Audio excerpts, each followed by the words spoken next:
Welcome everybody to the Season 3 CSA play-ins. This is a little different this time. We have groups, 6 teams, 5 matches. Yeah, 5 matches, best of 3. Top 2 qualify. So that's the new thing this season. But this is the play-ins. We're in the playoffs now. It's called the play-ins, but it's the playoffs. All these teams are fighting for a chance to make Championship Sunday next Sunday. And I'm really excited for this. This matchup you have in front of us right now is the Chicago Titans versus the New York Empire in Academy. This Academy tier is around the 1200 level. But I'm really excited to get into this, and today I am joined by Raptor. What up, everybody? This is Raptor. Welcome in. Thanks for having me, guys. This is always a pleasure to broadcast with you guys. I am super excited about this one. I do want to give a shout out to Pickle, my man on the field. Hopefully they bring home the trophy. Not trying to hype up one team in particular, but I gotta root for my boys. You know what I mean? Understand that, and we gotta get right into it. So whenever you're ready, Raptor, give them the go ahead.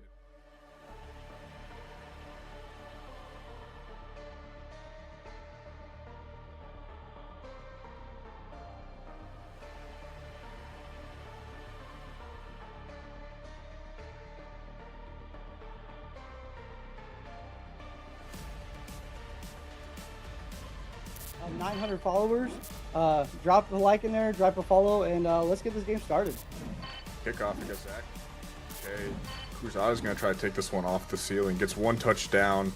Foles going to be there for it. Cruzada gets another touch. NK blasting net. Around NK, Greninja not able to sink the easy one, though.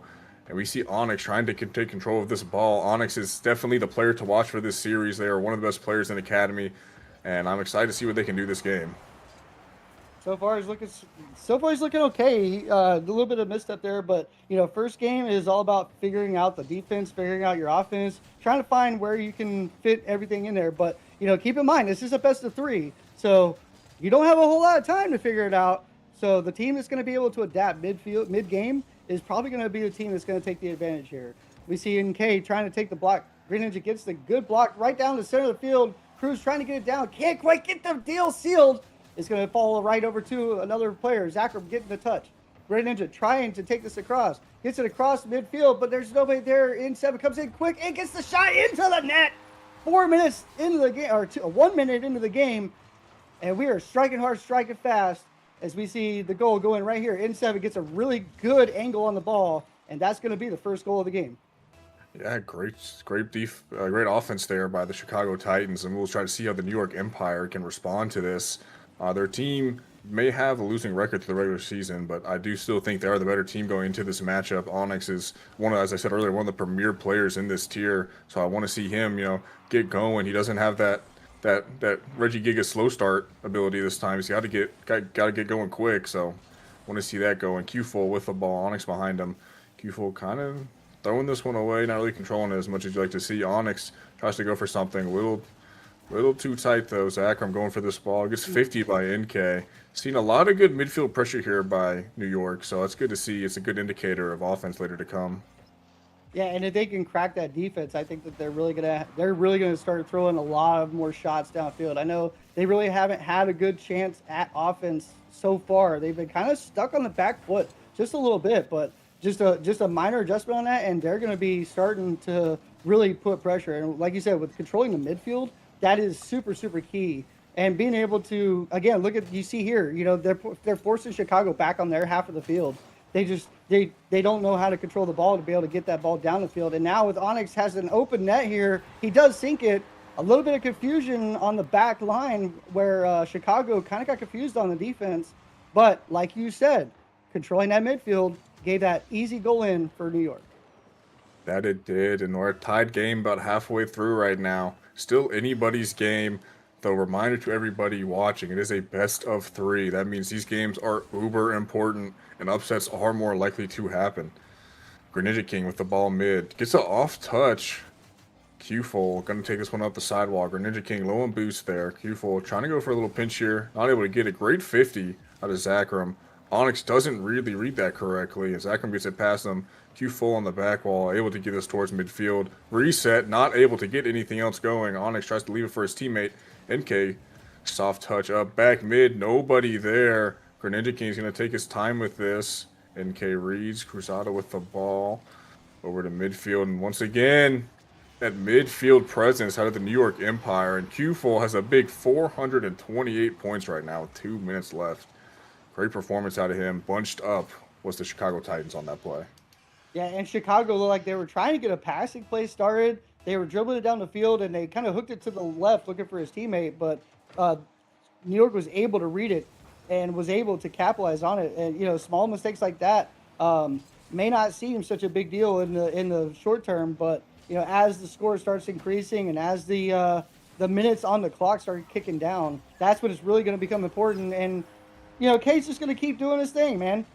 That's his first goal of the game, but he has been very, very vital to basically the entire field. He's been up and down the field, and when I feel like if Foal and NK can get on the mark, you don't need Onyx to be the best player on the field.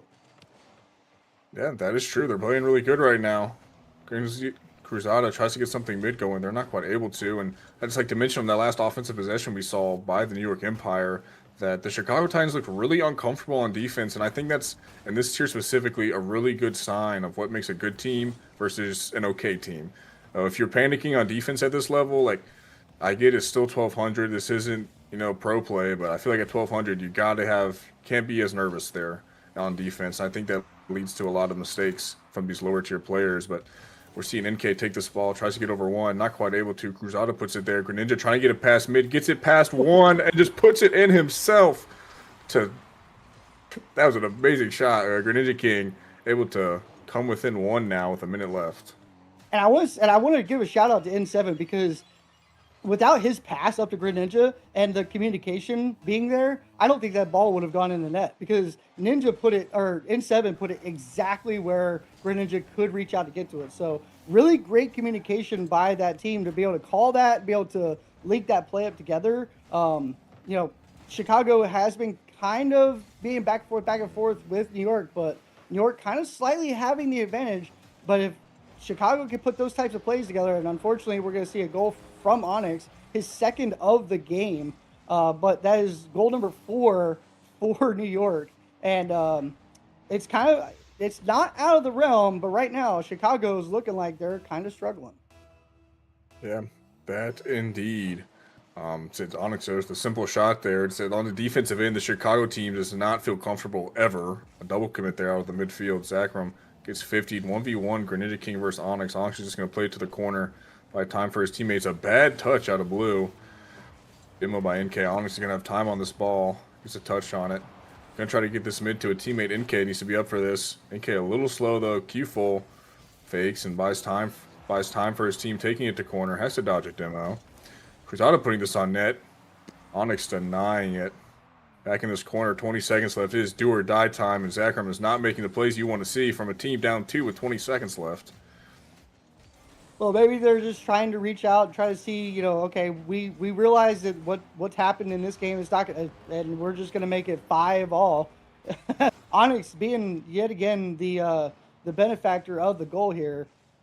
I believe that's goal number 3 for Onyx and helps in himself. So I don't know what the opposite of a savior medal is going to be, but Onyx should definitely walk away with a pretty good indicator of that he's able to kind of do a lot himself. But like I said, if the other players on Chicago keep having these problems, Onyx having to be the better player is just not even going to be relevant because right now Chicago is just kind of just beating on themselves. Yeah, I think a big thing that Chicago needs to worry about going to this next game is how they're gonna reshape themselves on defense here. You see, Onyx, this team has 5 goals on 4 shots. You're never winning a game if your other team is shooting 110%, 125%, whatever that is. So that's they got to be more comfortable on defense. They're out shooting them on offense. They're getting the pressure, but it's the defense. They're always uncomfortable, always in, I don't want to say the wrong spot, but an awkward spot that won't let them capitalize the way they should be. So hopefully they go into this next game a little more calm on the defensive end, and we can take this to a game 3. Should be pretty interesting. If not, then New York gets this win, and Chicago is left straggling behind in this group with plenty of time to go still. But you don't want to go down 0-2 in your first one. I think if New York is showing that they're going to be aggressive on offense, I think it becomes important for Chicago to just match that energy and just try to be more aggressive at the center line of the field and just adjust your rotation accordingly. I mean, you kind of don't want to risk it, but leaving just one man back and having that second man on the offense may be a little bit of a strategy that they need to employ here if they're going to try and beat this almost indestructible New York offense. Because right now, like you said, they're shooting 110%. They're able to do whatever they want to do on offense, and Chicago just has no answer for it. That is true. Now going into this kickoff, we got Greninja King and Onyx. Onyx sends it to Cruzada's side. Cruzada not able to control it. Uses a lot of boost to not touch the ball at all. Zachem gets speed. Q full up with the ball. Can't get over another. Great touch by Greninja King. Doesn't go off the ceiling like he wants to. A miss out of Zachem. Onyx putting this one upfield. Cruzada going to try to control this in the corner. Gets an errant touch. Onyx sends it mid. A miss coming out. A great save from Zachem, though, not to go down early. NK shot off. Greninja King needs to take some time on this ball. NK kind of does it for him there. Cruzada midfield. Whole lot of back and forth through these first 30 seconds. NK touches the corner. This Chicago Titans team does still feel a little shaky on the defensive end, but nothing's gone in yet, so it's got to keep playing their game and see what happens. Yeah, they really got to do a lot better job of creating positively facing 50s. A little bit of a fake there from Zach. Zach gets the ball up the wall, looking to bounce off the ceiling. Look for 7 there, and he finds him. It's going to be in. And that is the breath of life that Chicago has needed to get an offensive play down the field, to find a teammate out there in the flat, able to put a shot on net and a lasered on top of it. That is what Chicago has needed, and that should be the wake-up call that they have needed to maybe get the momentum to shift on their side. Because as of right now, they are still fighting on their back foot on defense. They have got to keep moving if they are going to do this. Because like I said in the very beginning, this is a best of 3. They're on game number 2. You have 2 more shots, and you're done. So don't leave anything out on the field. You never want to leave a game thinking, man, I could have done this better, I could have done that better. Just get out there and throw it. I mean, Onyx trying to get the touch here. 7 setting it to back up. Greenwood gets a touch on it. Can he follow it? No. I'll be honest with you, that was a little bit of great patience by 7 to realize that he didn't have the shot, so he just backed off of it. But it kind of would have been better to see maybe somebody coming in behind him to support him.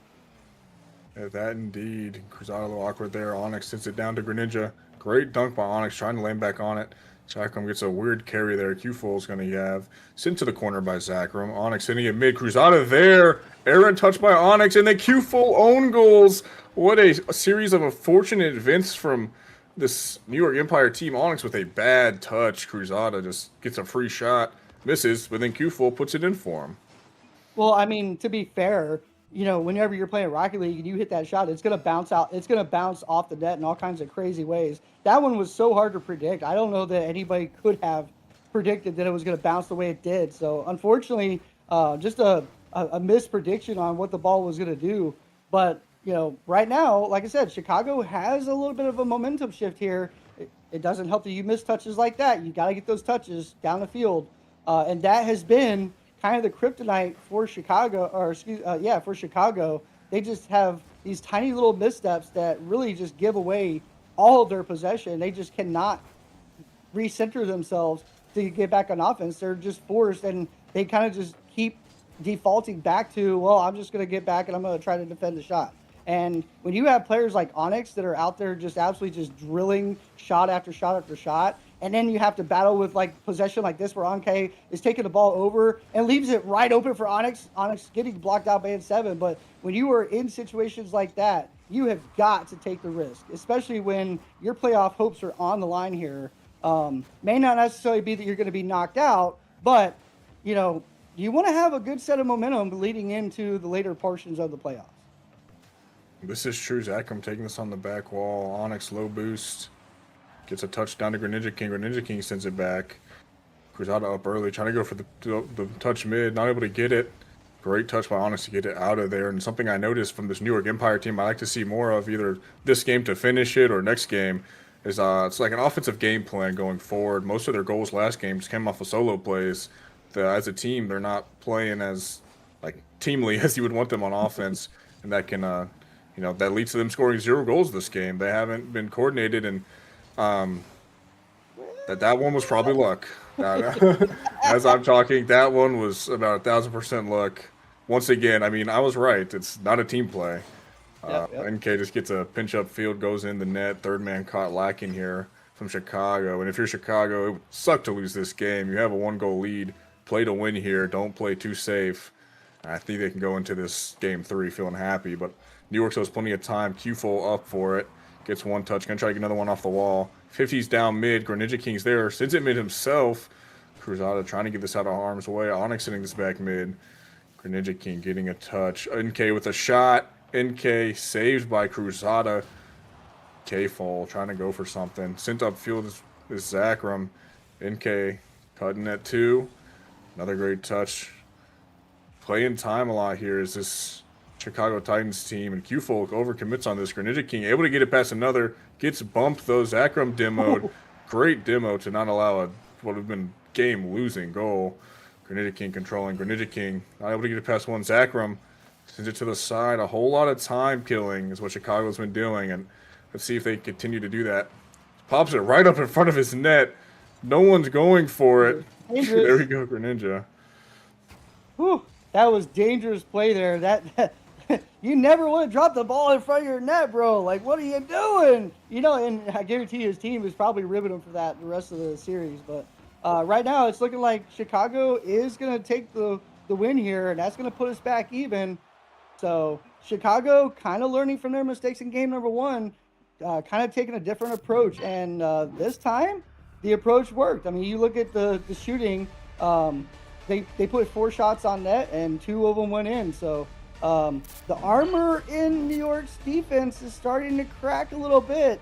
You know, we are playing for playoffs, so maybe a little bit of nerve setting in. And I feel like Onyx kind of was, I guess, what did you call it? Lackadaisical on that one. I kind of would have liked to seen OK and Full kind of step up a little bit, but you know, we're back even. So this next game is going to be the deciding factor on who gets the points coming into the playoffs. So at this point, it's anybody's game. But you know, looking at the stats from the season, you know, Chicago is 60% win rate, and New York was only 30. So statistically, New York was kind of the low ball on the totem pole anyway. So you know, a win for New York would be a drastic move for them.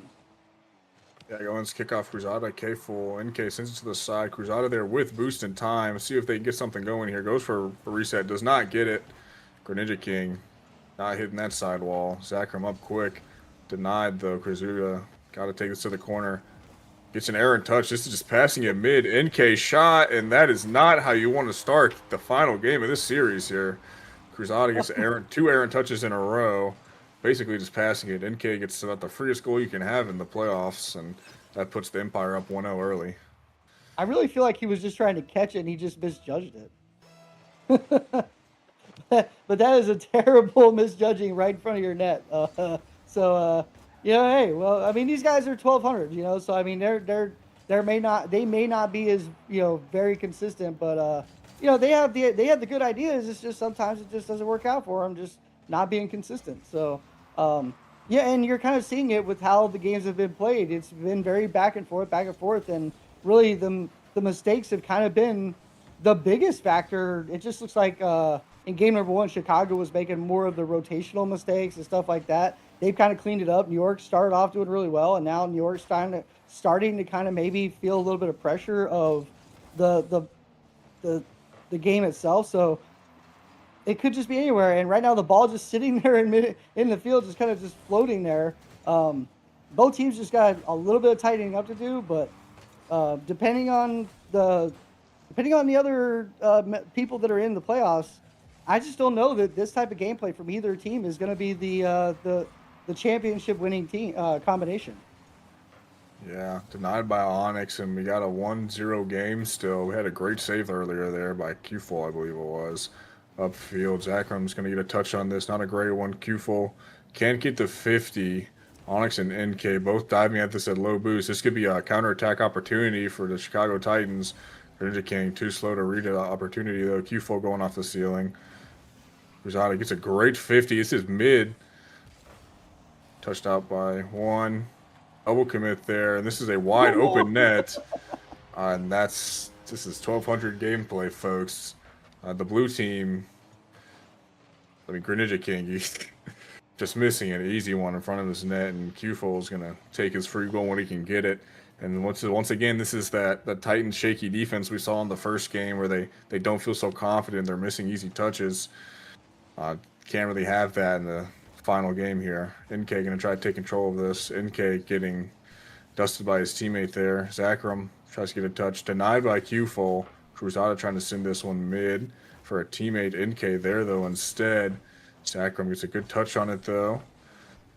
This is in the corner. Greninja King gets a soft touch on it. NK beats him to it. Sitting in the mid. Here you have a shot from Onyx. Oh, just off. Greninja King types it up away from the opponents, and great defense there by the Titans. Let's see if they can get out the half. They cannot. Titans just dying of thirst here in their half of the field. Well, it doesn't help when you have, all three New York players just soaking up all of the big, fat, juicy boost. They're struggling to get any type of momentum. And the crazy part about it is, I don't know, Kitty, I don't know if you've been noticing, but New York has been double committing like crazy, and they are not getting punished for it at all. Like, there have been at least 3 or 4 double commits that I have counted in this game, and finally we see a goal in from Zach. But the double commits on the New York side are just not like they're not even a factor. And you know as good as I do that in a lot of different series, when you double commit, you're basically kind of, and like you said, they did it with little boost, and they still walked away with the goal. So, it just proves how shaky Chicago is looking right now, as they're not able to react to even the situations that kind of are just in their favor. So Yeah. tough to see. This is true, and that's another thing with this being lower ranked gameplay is you'll see those moments of people having lower boosts, and it makes them awkward and stuff like that. And we have some net camping going on here. Q-Full up with it quick, denied the midfield. Sacrum trying to send it to a teammate, not quite there. Onyx taps it to the midfield, kind of gives it away there. Blue team just awkward and low on boost as always.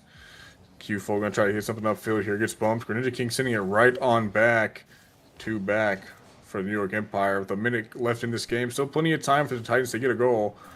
Great save by Onyx, but at some point, this Titans team is going to need to lock in and get some offense going. NK trying to send this mid. Zakram there, sent across. Q-Full not able to read. It's going to go back into his half. Zakram going to try to get some pressure going here. Gets a weird bump, and Onyx goes another double commit. So they've been double committing quite a bit, and the Titans just cannot do anything about it. And now we're watching a ping pong match, back and forth, back and forth. It's getting crazy to the point where like somebody needs to like make a breakout here or something, because it is just up and down, up and down, up and down the field. And really, I mean, I'm sorry, but you got to show some type of control. And we finally get it tied up after I don't know how many attempts by Chicago to get it up and down this field.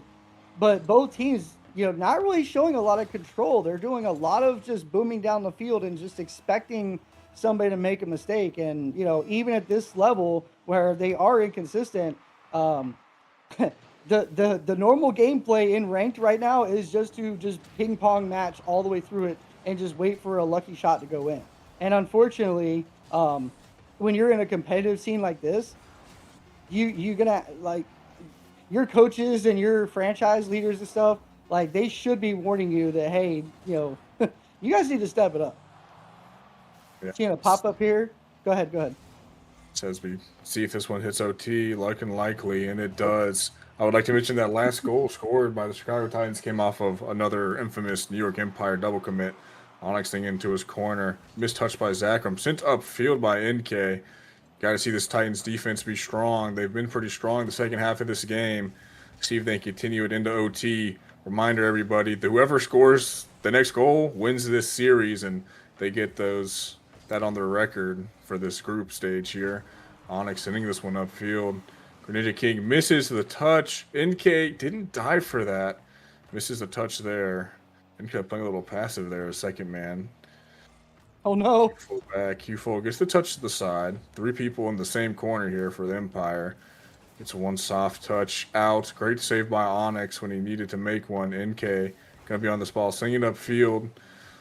Zakram sending it back down. NK trying to go for something when he realistically probably should have left that one for a teammate. Cruzada trying to get something going. A minute into this OT, and both teams are kind of playing a little scared right now. And as I say that, Q-Full snipes it bottom left, and the Chicago defense is not able to hold. Zakram just can't read the ball.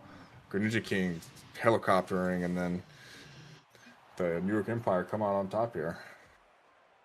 Yeah, so I wouldn't say like cinema style Rocket League being played, but you know what? Sometimes, especially down here at these lower ranks, it just becomes a free for all, and just the lucky touch that happens to go your way, the easy 50 that should have been maybe challenged a little bit better.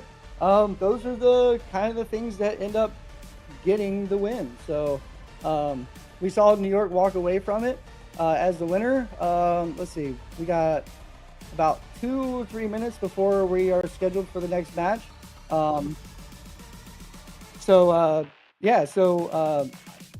I think that honestly, I thought it was a great match, and I'm really kind of looking forward to the next set of matches. So, Kenny, you want to bring us to the end? Yeah, thank you for watching this game. That was the New York Empire beating the Chicago Titans 2-1 in Academy. And for this next matchup, we will have the Minneapolis Meteors playing the Anchorage Aurora in Novice. I'm excited for that one, but thank you all for tuning in for this one. Make sure to drop a follow as we are almost at 900, and eventually trying to push that 1,000 mark. But thank you everyone, and we will see you for the next matchup. Bye, Colin.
That shit on the headline.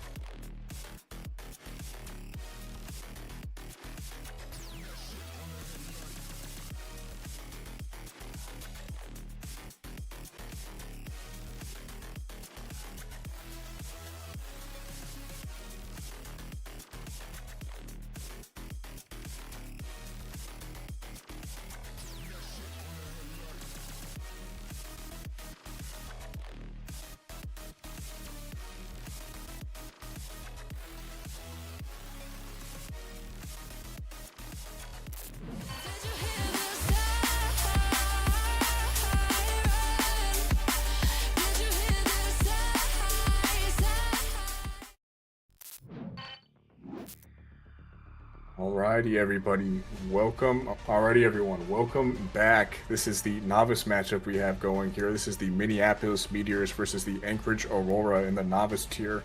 This tier is around high 1400, 1500 level, I'd say. And we're looking at a pretty solid matchup. I think this is probably my personal favorite matchup of the night. We have my GOAT Ken Whiffy Jr. on the Anchorage Aurora and a really fun Minneapolis team with Twisky and Desi. So I think this will be a good matchup. Those are some key guys I'd like to mention going into this, and I'm just excited about this one. What are your thoughts here, Raptor? I have seen Ken Whiffy and I have seen Avex. I've broadcasted a couple of these matches before, and you know, to be honest with you, when you up the stakes like the MMR gap that we see from the last group, you're going to see a lot more electric gameplay, a lot more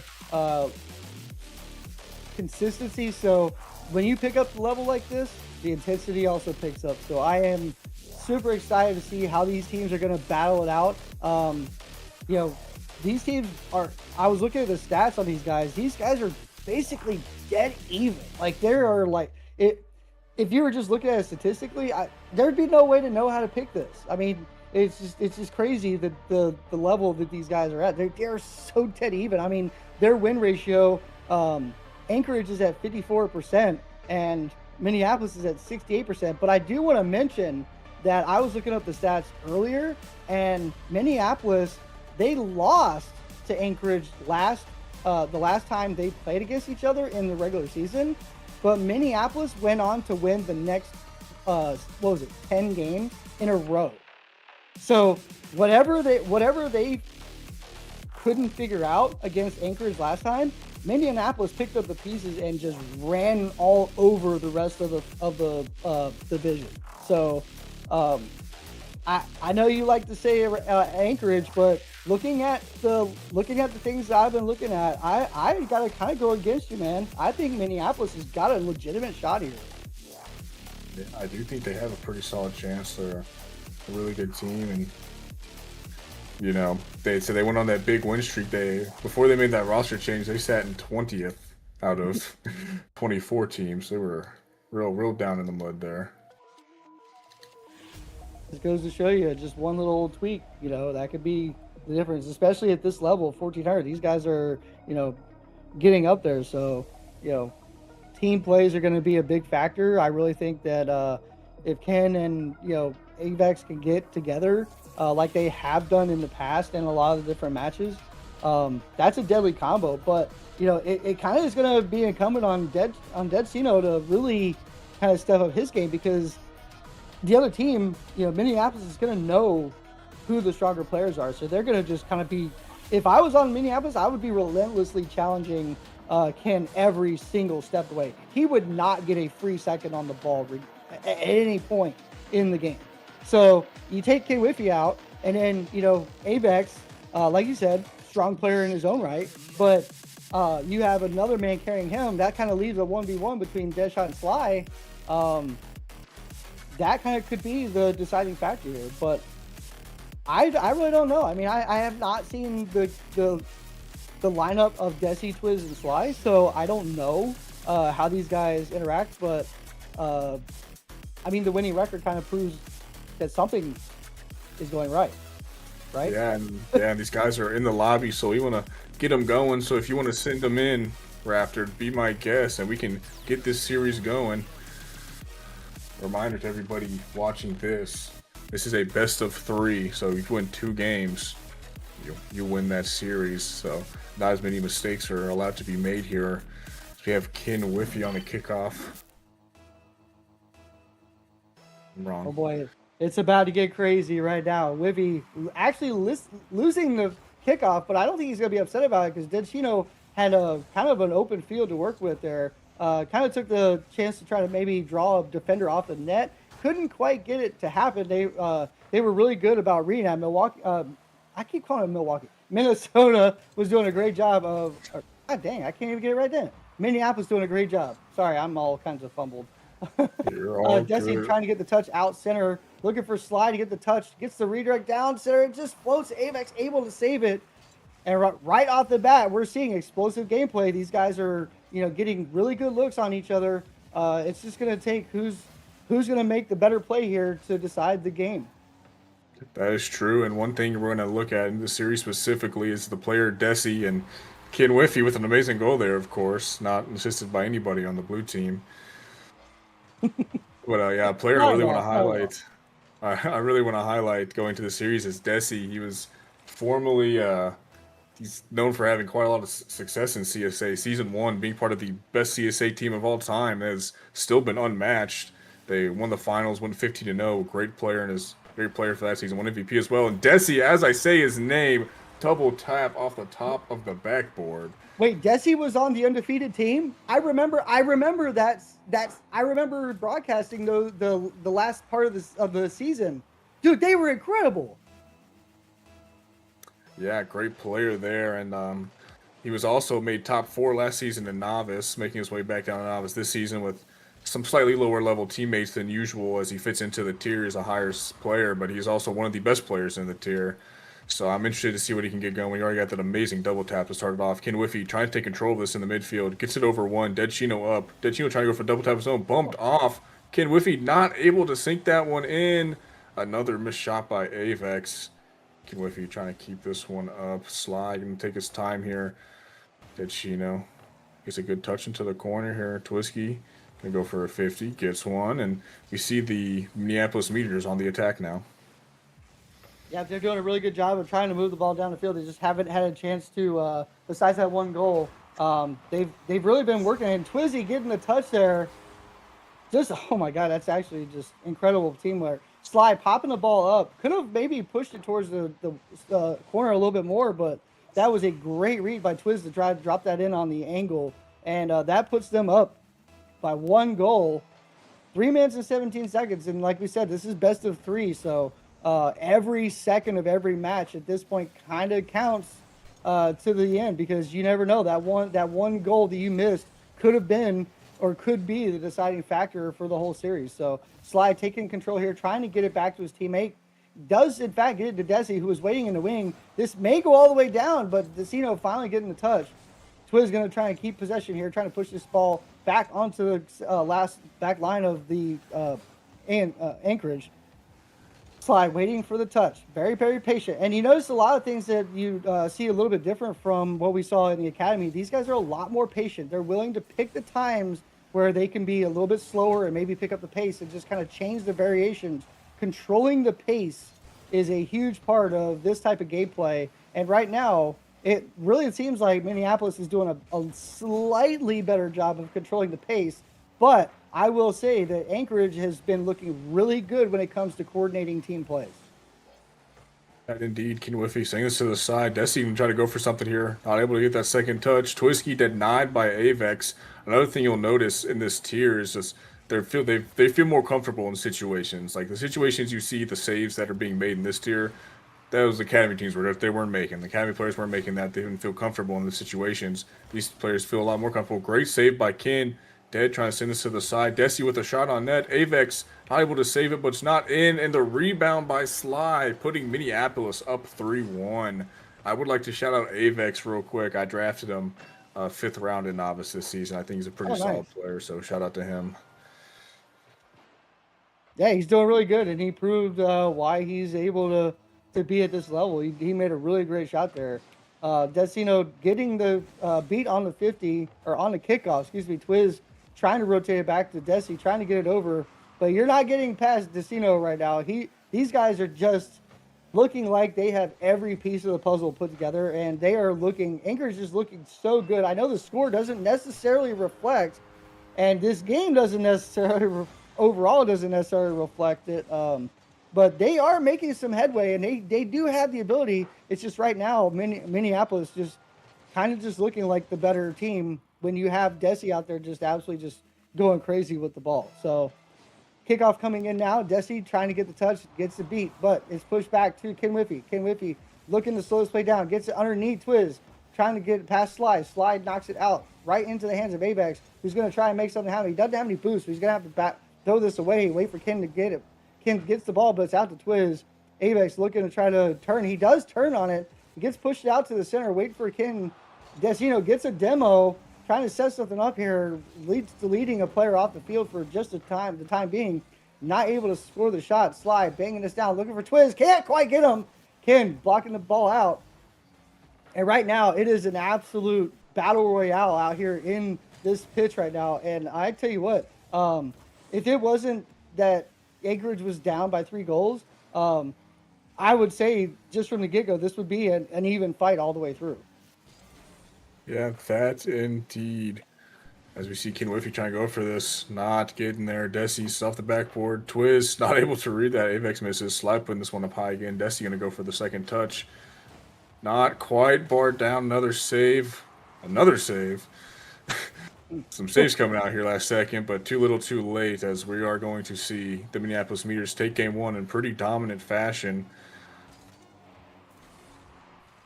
We're going to try and see the final seconds of this match come down, and to be honest with you, Anchorage probably just so excited to see the ball finally hit 0. But I want to take a look at these stats real quick, because this is absolutely crazy insane, the amount of shots that Minneapolis put down there.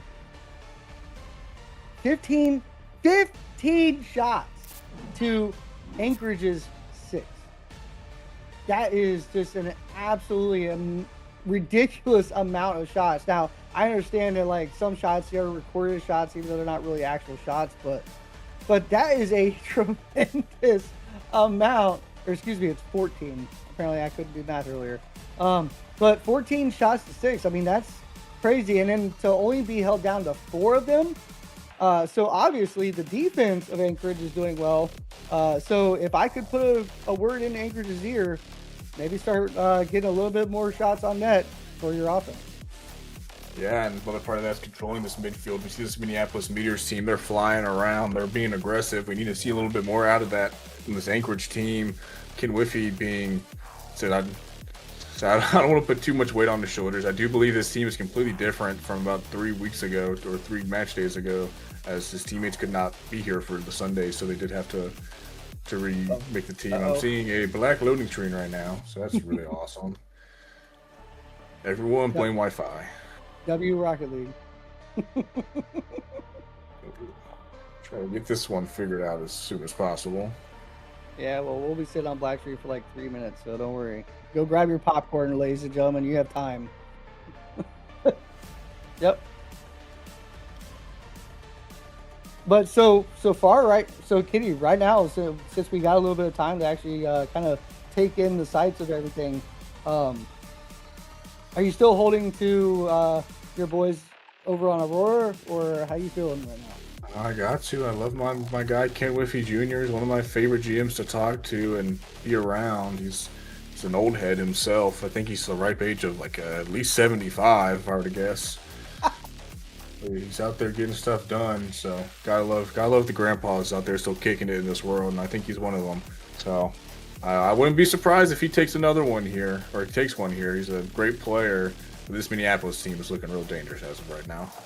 I mean, to be honest with you, like I'm about to turn 41, so I'm in that grandpa status. So just to see the older guys out here still showing these young guys that we can still do it, it's just an inspiration to us older guys. So I strive to be Ken Whiffy at one point in my life. But right now, Avex is going to take control of the ball. He's going to try and get this down the field. Can't quite get it, and he's right into the hands of Ken Whiffy. Avex is up there. Gets the demo. I saw that one coming. Can they pull something together? They can't. Sly going to be the one to save the ball down the field. Desi continuing to push the ball, trying to get a shot over across. Sends it a little too over across. Desito's going to take this down the field. Avex waiting in the wing, waiting for a touch. Gets beat out by Desi. Desi looking to push downfield to try to make some disruption plays here. Desito's going to get the touch. Twiz going to try to pop this out to the center, maybe trying to take this down to the corner. It gets down into the corner, but it pops a little too high for Twiz to get there. Desi tries eagerly to get there. Sly, and nobody on the blue side has any boost right now. Twiz able to get some, able to wrangle this ball down. Sly able to try to pop this up. Has about half tank of gas. Still trying to push forward. Ken takes control of it, pushes it off the center. This could be a dangerous situation. He doesn't get the touch he wanted to. That just slows down. Luckily, Desi didn't have enough power on it to get it past the defense, but that could have been a dangerous situation right there. They're able to walk away from it. Ken getting beat off the ball here over top of the defender, right over center. Nobody's there. Smart decision by the blue side to not push a dangerous situation. Sly going to touch this. Destino trying to get the touch. Has no boost. Going to have to settle for catching it. He does, in fact, catch it. Gets a decent 50, but he's going to be left out in the cold here as he has no boost. He's going to have to retreat. That he is. And 320. Can we get a save here? We do. Still high up. Desi's going to try to go for something. Has to tap down. Sly there. And a whiff coming out of Ken Whiffy Jr., I think that was. Yeah. Good rotation to take it wide. Oh, he just comes off the wall awkward there. Unfortunate in there. Well, and I really think that maybe there was a comm that the guy that was on the wall, I couldn't see who it was, but I think he was really trying to comm that he was getting it. He just thought that Sly was going to go for it, and I think that it wasn't necessarily a miss by Sly. I think it was just a fake. Yeah. Desi high on the ceiling with this one. I'm going to try to get it down to a teammate. Just sends it across, and Anchorage able to get over one. Gets bumped. Sly's last on defense. Sends it right on back. Ken's going to be in the corner with it. Ken can't take control of this. Sly sending it to Twiz. Twiz not able to put that on net. Desi gets a good touch to take control of this ball. We see this dominance flailing around my screen. Twisky trying to send it mid. Ken Whiffy going to get that on out of there. A whole lot of ping pong currently on the orange backboard. Bend don't break defense, but you do have to go on offense at one point. Ken Whiffy trying to get it down to dead. Teddy gets a 15 to the corner. Out mid. Avex needs to go for a shot. Avex tries to get it over one. Tries to get over a Sly. Gets 50'd and out of the way. Dead Shino going to be first to this over him. Ken Whiffy able to get this save. Dive from Desi. Demo from Avex. Going to try to see a counterattack opportunity, and Twiz is going to shut that down. this Anchorage team has been in their half, it feels like most of the game, and every time they do get it out, they don't take any control of it, so it's just an easy counterattack for this Minneapolis team right on back. Yeah, and they're really struggling. Like right there, a little bit of a miss from you know the aptly named Ken Whippy. Seeing a couple of whips from him in the last few minutes of the game, and a little bit of a miscommunication there with Twiz. It looked like he was trying to get underneath it, couldn't quite get it. Doesn't actually affect him at all, as he's able to take it all the way back down the field. Desi up for the ball, trying to get the touch here. He gives it right to Ken. Ken pops the shot. Sly reading it off the backboard is put down, and Sly with a second diving touch, able to get the ball cleared away for the time being, but Dencino bring it right back into the Minneapolis side. Shot coming in, it falls off the backboard, it falls in! 9,000 times out of 1,000, that ball is bouncing off the top crossbar out, but it somehow hits off of it just the right angle and just the right momentum, and it's able to sink in. And we have a tie ball game, 1 minute and 16 seconds left. And right now, if you still have any fingernails left, you're about to eat through them right now, because the tension and the pressure in this arena right now is absolutely just breathtaking. That it is, and we see Sly on this ball trying to get something going here. They've had great pressure all game, which would make me think they probably get one more in a minute, but they've only scored 1 and 4. So let's see if they get something going here. Avex trying to get it down to a teammate. Can't quite do that. Twiz going to take control of this. Tries to get 50 past 1. Not quite able to. Dead's going to try to send this up. Sends it to the right corner. Teammate's going to try to be there for it. Avex misses. Ken Whiffy, 50-1. Avex goes for a bump on one. Twiz, great patience for that save. Up again, double commit out of Anchorage. Ken Whiffy bumps, but no one on this Minneapolis team gets a powerful enough touch to send this upfield in time. But Dead Shino gets a great save there. Trying to take control of this ball. 20 seconds left, sends it over one. Desi able to get the touch. 17 seconds left. Let's see if we have any action, or are we going to OT game 2? Getting the touch out to center, trying to do it again himself. Gets the second touch. Looking for a pass out of Avex. He gets beat by Twiz. Twiz going to push up now, trying to defend against Ken. Gets the bump on Ken. The ball is open. Slide up for the air. Tries to get a reset, but it's out to Decino. Decino has Desi to beat. He can't quite get it. And we're going to slow this play down one more time, down into overtime. And I tell you what, that was a long 10 seconds for the end of that game. And the momentum going right back to it as we get into this overtime. Desi with a pop-up, looking for a second touch. Gets awkward on it. Had full boost, just couldn't get the second touch. Maybe just figured just slipped off the boost. Whatever happened, unfortunately, it did work out for him. Avex pushed it down the field, trying to get the second touch. Desi beats him. Ken pops the ball up. It's in a dangerous position. Twiz up in the air, getting the touch. Can he follow it? Can he follow it? No, he can't follow it. Decino able to kick it off the backboard, but Sly keeping it in the orange side of the field, and a little bit of pressure off of Anchorage right now, but they're about to get a shot. Can't quite get the shot, but it's an open net. Can Desi control it? He can. It's going to go down the field, and it's going to be in, and that's going to be the game, ladies and gentlemen. And that is an unfortunate way for that game to end.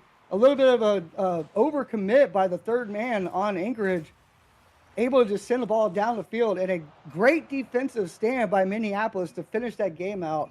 And what was almost, it really felt like a huge momentum push by Anchorage. They just weren't able to secure the final win. That they weren't, and that was a fun, great series to watch there. Desi being an absolute X factor throughout the whole thing. And I also like to mention Sly. He's a really underrated player in the novice tier this season. Definitely a guy you got to watch out for, but great all around from this Minneapolis team. And they go on with another win here under their belt, trying to make the championship Sunday next weekend. And with that being said, as we come to the end of this game, we'll be going to a 7-minute intermission after this one. And I would like to say thank you, everyone, for listening to me, LeBron James, today. I will be signing out for tonight, as I am quite a busy fellow. I have some things to do after this, but joining after me will be Condra and later Zoms. Shout out those guys. Condra first, of course, our glorious founder Condra, but shout out to him. Thank you guys for having me today, and we will see you in the next one.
And welcome back to the electric CSA broadcast. We have had such a good time here, but we're going to keep things rolling right now. So we're going to focus into the professional level. And in with me now is the famous, wonderful founder of CSA, Mr. Condra. Welcome, sir. It is a pleasure to have you here. How are you feeling tonight? I'm feeling great. I mean, after that introduction, who couldn't feel great? Wonderful? I don't think anyone's described me that way. But we have the Portland Rain versus the Phoenix Rattlesnakes today in professional. The Portland Rain having Napier, who beat my, I want to say, novice team in Season 1 of the finals of CSA. So obviously I have to root for the Phoenix Rattlesnakes, of course. Who do you got in this matchup? You know what? I've been broadcasting for a little bit here, and I kind of started developing my favorites. And I've kind of seen Phoenix in a few different matches within my broadcasting career. So to be honest with you, I really kind of feel a little bit of a loyalty to my Phoenix Rattlesnakes. I love these guys. They have produced some awesome results in the past, and you know what? I'm just gonna go Rattlesnakes all the way. And you know what? I'm even gonna make a wild statement here. Oh, they're gonna do them in 3. wow. Or they're gonna do them in 2. In 2. Oh, okay. It's only gonna take 2. It's only gonna take 2. That's all it's gonna take. I mean, double caster bias, which can only mean one thing, is that the other team's gonna win. Unfortunately, that's just how that works. So, All right. just waiting here to see the game take underway. Any standout player beforehand that you think is going to dominate this matchup, or are you just seeing a good game here? I've seen a good game. So I've never really seen Portland. I don't really know the roster too terribly much, but Napier, Freezy, and Gorgie. I've never really seen them, but I mean, they're in the professional for a reason. So I mean, these guys could pop off at any given moment. And judging by their win record, they're sitting at 43% win record. So I mean, they're not a terrible team. Now, depending on who's playing tonight for the Phoenix, it kind of shifts a little bit. I mean, you're talking about a difference between a 60% win rate versus a 54. So, not a whole lot of points given. So, it could go either way. But I'm still sticking with Phoenix, and I really think that Oni and Mist, if they can work together and have Asino kind of just be the one out solo player, I think they got it. Well. So, Connor, how about this? How about we just stop yapping about it and let's just get them on the field and just let them go for it and see where it lands? I'm thinking the same thing. I'm liking that. Well, we are going to kick this off. We are ready to go. We have the players on the field, CSA first round of play-ins, and we are getting it kicked off right now. Skill is going to take the ball first on the first possession of the game, looking down for Fresh. Not going to quite get it there, but not really seeing too much of a loss of control here. Freezy tried to get the touch, but Fresh was just a little bit faster to the ball. Didn't have boost to work with, but he was able to get the touch. Gets over one, pops it over to a second one. He's got one to beat, but he does lose control. He heads it out to a skill issue. Nobody is there. Asino was kind of stuck in the back. Going to roll this ball down into the corner. Freezy trying to pop the center. Gets it bumped out to the middle of the field. Fresh trying to push this ball out to the corner, trying to get something off the side wall. Can't quite get it. Gerg with an open shot, and he finds the net! And Gerg firing the first shot over the bow in what looked to be a little bit of an offensive smorgasbord by Phoenix, but Portland coming right back on it and getting the first shot of the game only 40 seconds into the match. And that was a great passing play. He saw Gerg on the left side and just absolutely blasted to him. Nobody in the midfield able to stop it. But, I mean, in these BO3s, right, really any team can take it. If you can just string together 2 solid games, all of a sudden the other team is completely on the back foot, completely taken back. There's not much time to adapt, right? So if you come out with maybe a unique strategy, or if the other team just isn't on their game, you can really get some upsets here. As Gerg, he's going to put it high. Asenio can't make contact with it. Fresh also not making contact, so it's going to be Nick into the corner. Can't get it past skill issue. And right now, Portland with some great pressure so far. Yeah, they're doing a really good job of trying to keep the ball rotating around the the orange side of the field. Not really having to do too much on their back side of their side of the field. So they're able, and I'm noticing that they are kind of leaving that 2-man forward, 1-man back rotation.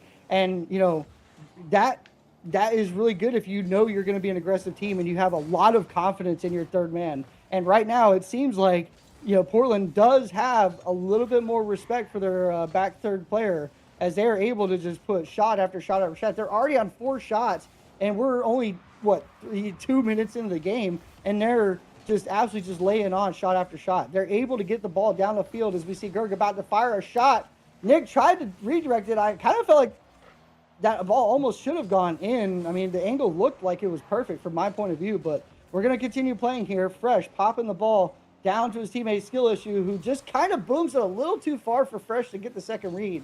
But right here, we're seeing a 1v1 situation. Freezy trying to get the ball in. Fresh kind of unfortunately helps with the situation, but Freezy getting credit for the goal, and that's going to put Portland right on top again. And like, what did we talk about, Condra? Maybe a little bit of a caster's curse going on here in the first game? I mean, that was a beautiful passing play. They went for the pre-jump earlier on that open net, which I didn't exactly like, but they went for the pre-jump again here, much more necessary, and it worked out. I mean, these passing plays for Portland have been deadly, but this shot, it's just off. Asenio now passes it infield to Fresh. Fresh to Asenio, and they do find the top right corner this time. Asenio able to put that one through. And like I said at the very beginning, as long as Asenio can keep up with the rotation, they know that Fresh is going to be an issue. They know the skill issue is going to be an issue. So if he can just drop the ball out and fake the defense like they did on that play, Fresh could have been easily a person to take the selfish shot, but he was able to push the ball to the right, waiting in the backfield, waiting for Asenio to get that second touch, and that just absolutely worked out for him in the best way possible. As they got just really just an easy knock-in goal. So seeing the rotation happen, Fresh pushes this back out center. Nick, fortunately there, Asenio going to take the ball down the field here. Freezy tries to get a touch, gets a redirect instead. That's going to put the ball down on the blue side. A little bit of pressure coming in now for Portland. They're able to survive that pressure. Asenio trying to push it up, gets off the ball. Taking the quarter right now. Freezy popping it over. Rotating back is Gur. Gur going to try to be the last man back here. It's a slow roller. It finally gets kicked out. Those slow rollers kind of sometimes could be more dangerous than like a 90-mile-an-hour fastball. For sure. I mean, they can be deadly at times because the team's trying to predict it. Skill issue on target, big save out of Nick.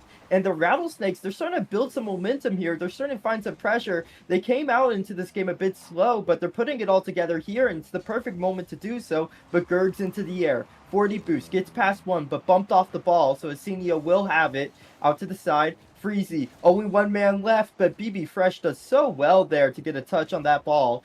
Freezy passing it in field. No one there for him. Skill issue takes it away. Nick downfield. Asenio by himself, and right now, the Rattlesnakes a bit low on boost, but they're able to collect it. Demos galore coming out on the field. Fresh has it high. Freezy touch. And the Rattlesnakes need to find one here in these last 30 seconds. Yeah, and Rain is starting to get very, very physical on the ball. They've had so many bumps, and they get that. You saw the demos there in just a little bit ago.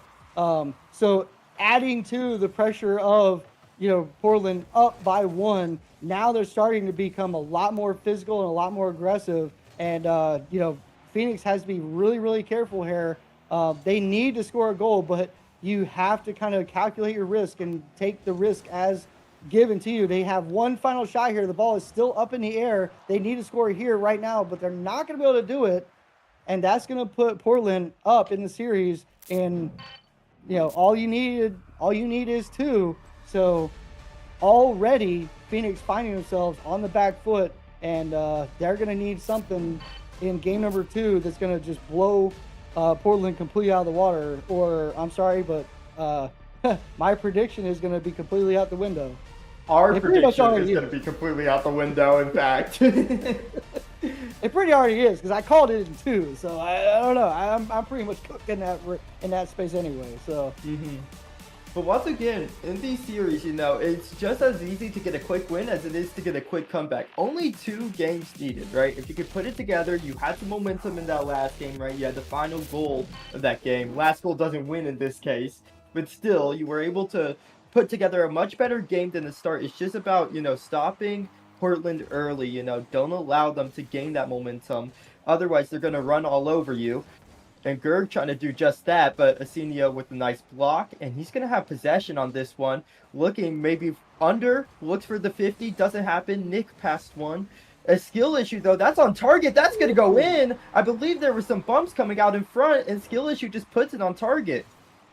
So the physicality now coming in from, our boys over in Phoenix, the Rattlesnakes, biting the defense a little bit, trying to get a little bit of a momentum push onto their side. And that was a all hands on deck style of play, but it ended up working out. So maybe we'll see now if they're smart, maybe they'll throw a couple of fakes in there to try to maybe confuse the defense a little bit.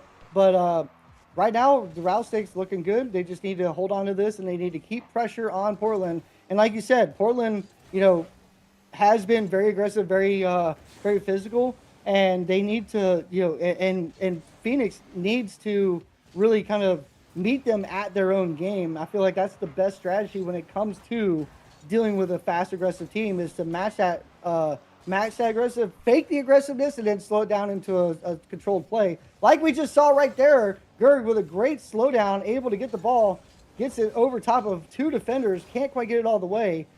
Gerg trying to stay within reason of the play, can't quite get it, so he's going to rotate back. Skill going to try and keep the ball, push it down towards the net. Freeze going to try and take it over. Can't quite get it. Nick gets a good grab, slows the play down, gets a pinch off the wall, but it's going to go right to Asenio. Freeze popping us over. Skill, and they are doing everything that they can. Portland trying to keep the ball away from their net. But Fresh is going to not allow any more bull crap to happen. He's just going to knock it in. And right now, Phoenix looking like a different animal than Portland saw in game number 1. Yeah, I mean, Phoenix, we saw a little bit of it in the previous game, but what a pass there. Once again, I believe that was skills issue straight to BB Fresh. It gave him so many options. He chose to go to the ceiling. They couldn't follow him, and he just finds the back of the net. It could be a third goal here. Gerg's going to have it away. BB Fresh, though, maybe looking in field. Anybody there? Freeze. Going to have it before. Nick now just booms it downfield, trying to recuperate, trying to keep the offense, just rebuild. And that is a great play to do so, but it just goes in front of the net and wide. Gerg now, he'll have it over. Skill issue, doesn't make contact with it, so still the pressure remains for this Portland team. BB Fresh, though, he has it high. Gerg, nice cut. Nick, unable to make contact with the ball, so Freezy has to take over. Looking for a 50, looking to try to get it past players, but it just gets boomed downfield, and they have to reset. It might be a goal. Skill issue, can't make contact with it. Will this go in? Freezy in front of the net. They 50 it with each other, so still the Phoenix Rattlesnakes remain up by 2. And what was crazy about that whole entire play is that Portland was completely out of boost. And we see an angle, but it goes wide off the side. Oh my God. Both teams getting very good looks. Just cannot get the ball to fall into the net. It's so unfortunate because both these teams, like I said, they're getting the ball there. They just cannot close the deal here. We see Nick with a shot. He gets it in, and what a great touch. I don't know if that technically classifies as a double tap, but Nick with a great shot, great angle, skills, was just kind of being bullied by Freezy in the net. Nothing he could do there. Yeah, just completely getting bullied. Could not challenge the ball. Nick, I was scared for a moment there. He put it off the post, but able to get the double tap, so they cut the lead in half. Still, they need more, and this isn't the place to do so. Asenio trying to pass in midfield, but no one there for the Phoenix Rattlesnakes. Oh, They're no. a bit nervous, and the passing play catches them out on the counterattack. Sinio just got completely lost in the sauce. And skill issue, just kind of almost at the same feeling. Just kind of wasn't sure exactly which way he was wanting to turn, and he was so awkward throughout that whole exchange. He didn't know where the ball was going to go next. A little bit of confusion causing the game to be tied up, but right now it's anybody's game. But Portland sitting pretty with a one game lead. I don't know that the nerves necessarily need to be set in right now, but man, it sure would be nice to kind of walk away with this, calling the caster looking with his pants down. I did call, Phoenix winning this in 2, but I'm sure Portland would like to, make me eat my words. I know that the caster's curse has been kind of a big thing in CSA. There's been a lot of caster curses that happen, so I'm sure Portland would love to eat this alive. Mm-hmm. And I mean, Phoenix has, all the pressure on them, all the nerves are setting in, and you see it right there. Asenio is trying to stay on the ball, but he just gets dunked. They just insta-chal him, and he didn't get it to a teammate in time. So now 3 goals in a row unanswered for the Portland Reign. And 2 of those goals came off of those midfield 50 beats. And so you guys, Phoenix, you have to be able to control the midfield a lot better than what you're doing right now. You are, and almost a third goal right there off of the same punishment. Phoenix has got to find a way to get past that 50 defense in the midfield. They got to maybe do a change of direction or something, because right now Portland just absolutely having the number of Phoenix, and it's just going to be even worse now as we're seeing, almost every single shot that has gone in the net has been from at least midfield, and that right there was a little bit before midfield, but Phoenix just is not rotating back in time to be able to get these saves, and they absolutely have to figure out a way of doing something about that. Phoenix right now is kind of just booming the ball away a lot, and you see this when teams get nervous, they start booming the ball away. They're unable to keep the possession, and that's why they're getting caught out so much, because on the return, Portland gets these free passing plays because so much space opens up, and Phoenix is just left empty-handed without the ball and down 2 goals with 20 seconds left. You need this play to work out. Fresh, He's turning in, but Asenio, he can't be there for him.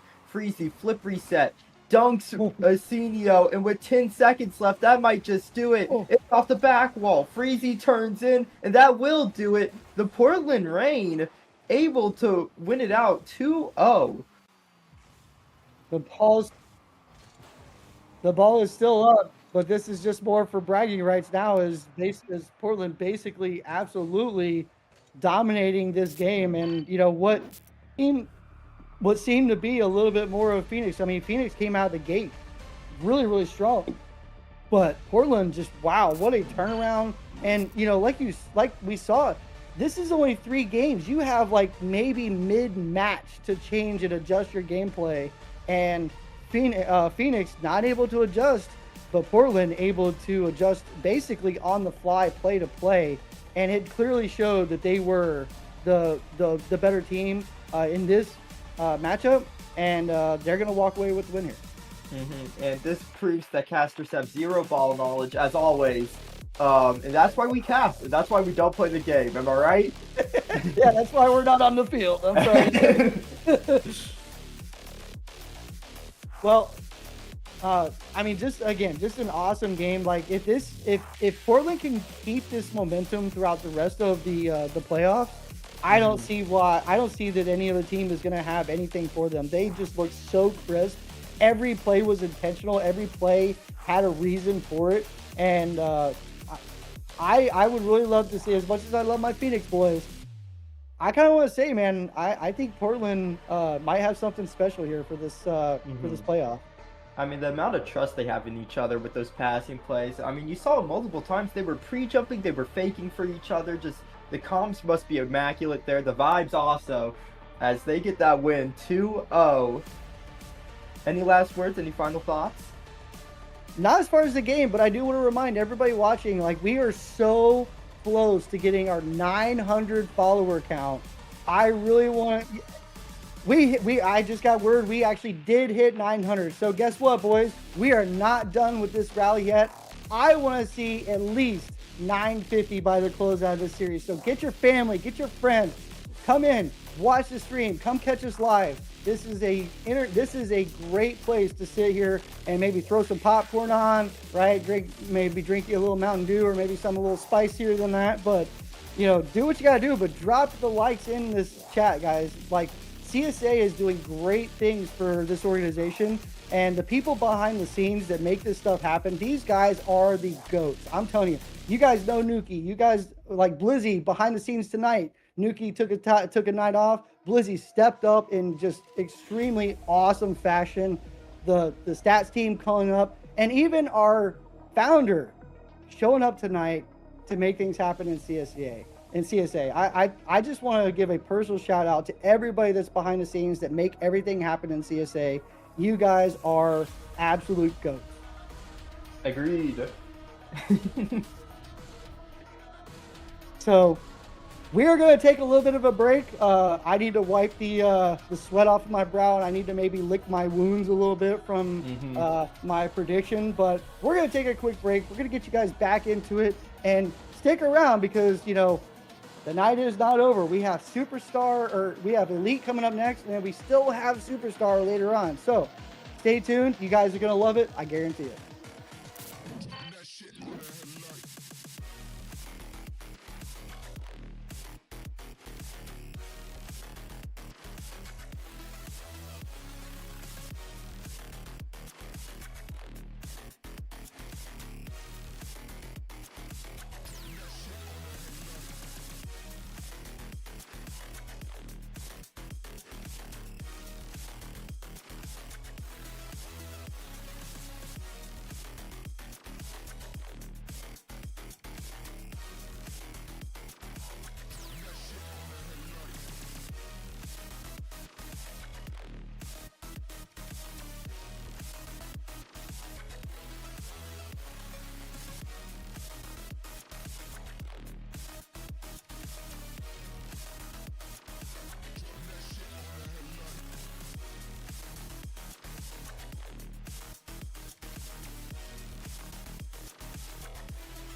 the headlight.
Welcome back to all the action in CSA. We are in the play-ins for the playoffs. Essentially, like we said before, Kitty said earlier, we're in the playoffs. This is the end of the line for the regular season, and we are going to be crowning a champion of Season 3 coming up, I believe, next weekend. So right now, it is down to the wire. And, oh, by the way, we're doing best of 3, so you better have your stuff together right out the gate.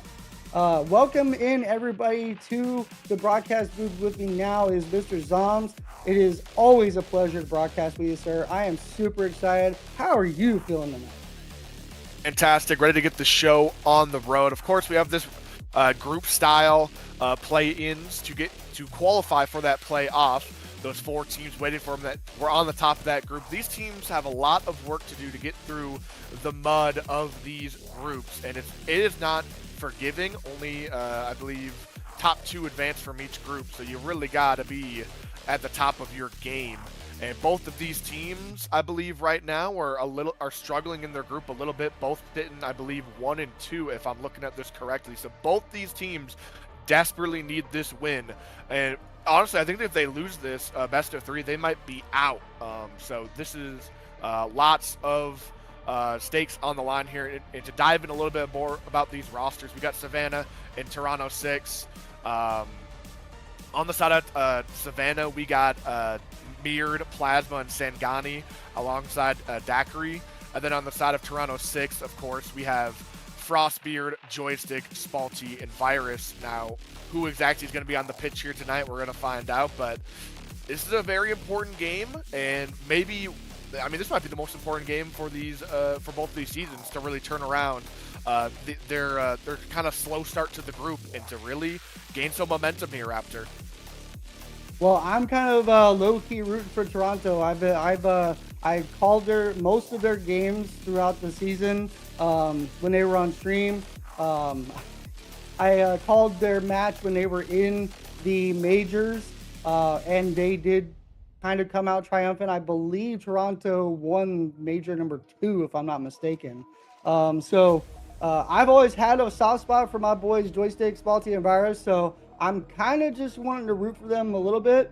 But I did have a little bit of a caster's curse last one. So I really don't know how to call this, but I'm just going to root for Toronto. I don't think you got a wrong way to go here. This is definitely both powerhouse teams, so we're going to see who can get off. I believe they're just about ready to get going here. I'm going to see if we can send them in the lobby. I believe I am ready to send them. I was kind of teasing them a little bit in the chat. I believe they're ready to go, so I'm not going to hold them back any longer. They're asking to get in the fight here, and they do not want to wait any longer. So without further ado, let's get layering off onto this kickoff to see who can get themselves the advantage in this quick best of 3. Like you said before, you don't really got a lot of time to figure out the opponent. You just got to play your best Rocket League. Spalty looking to get that started with a big demo, somehow saved away. I believe that might have been a teammate who saved that away off the end of that demo. Joystick turning on a dime, but Plasma's got the shot right after. It's going to clear away. Now Virus chasing after.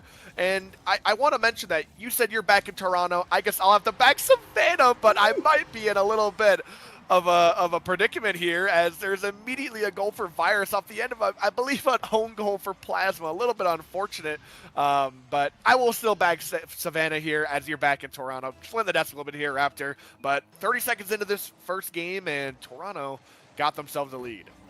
And the chit chat in the chats is just electric. I love when teams kind of banter back and forth. You know, these guys, you know, they have played a couple of seasons against each other and with each other. You know, these guys don't just randomly just, you know, show up one night and start playing against these guys have relationships. These guys, you know, they play around each other a lot. I'm sure they scrim, you know, back and forth against each other and stuff. So these guys, it's awesome when you get to see teams that come out here and just are out here to have fun. You know, none of us are in here to get paid to do this. And so when these guys come out here to have fun and they are absolutely having fun, it just, you can feel that type of energy throughout the gameplay. And Daiquiri getting a good beat here on Virus. Virus trying to wall dash back to it, leaving it for Joystick. Joystick is always dangerous, able to get this dribbled all the way down with a touch with Salty.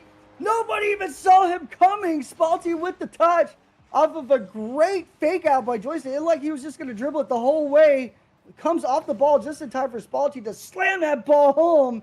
And we are right into the thick of it. Toronto coming out swinging. And what an excellent play as well, Pats. And it might be getting a third, almost off the kickoff from Joystick, that wonder.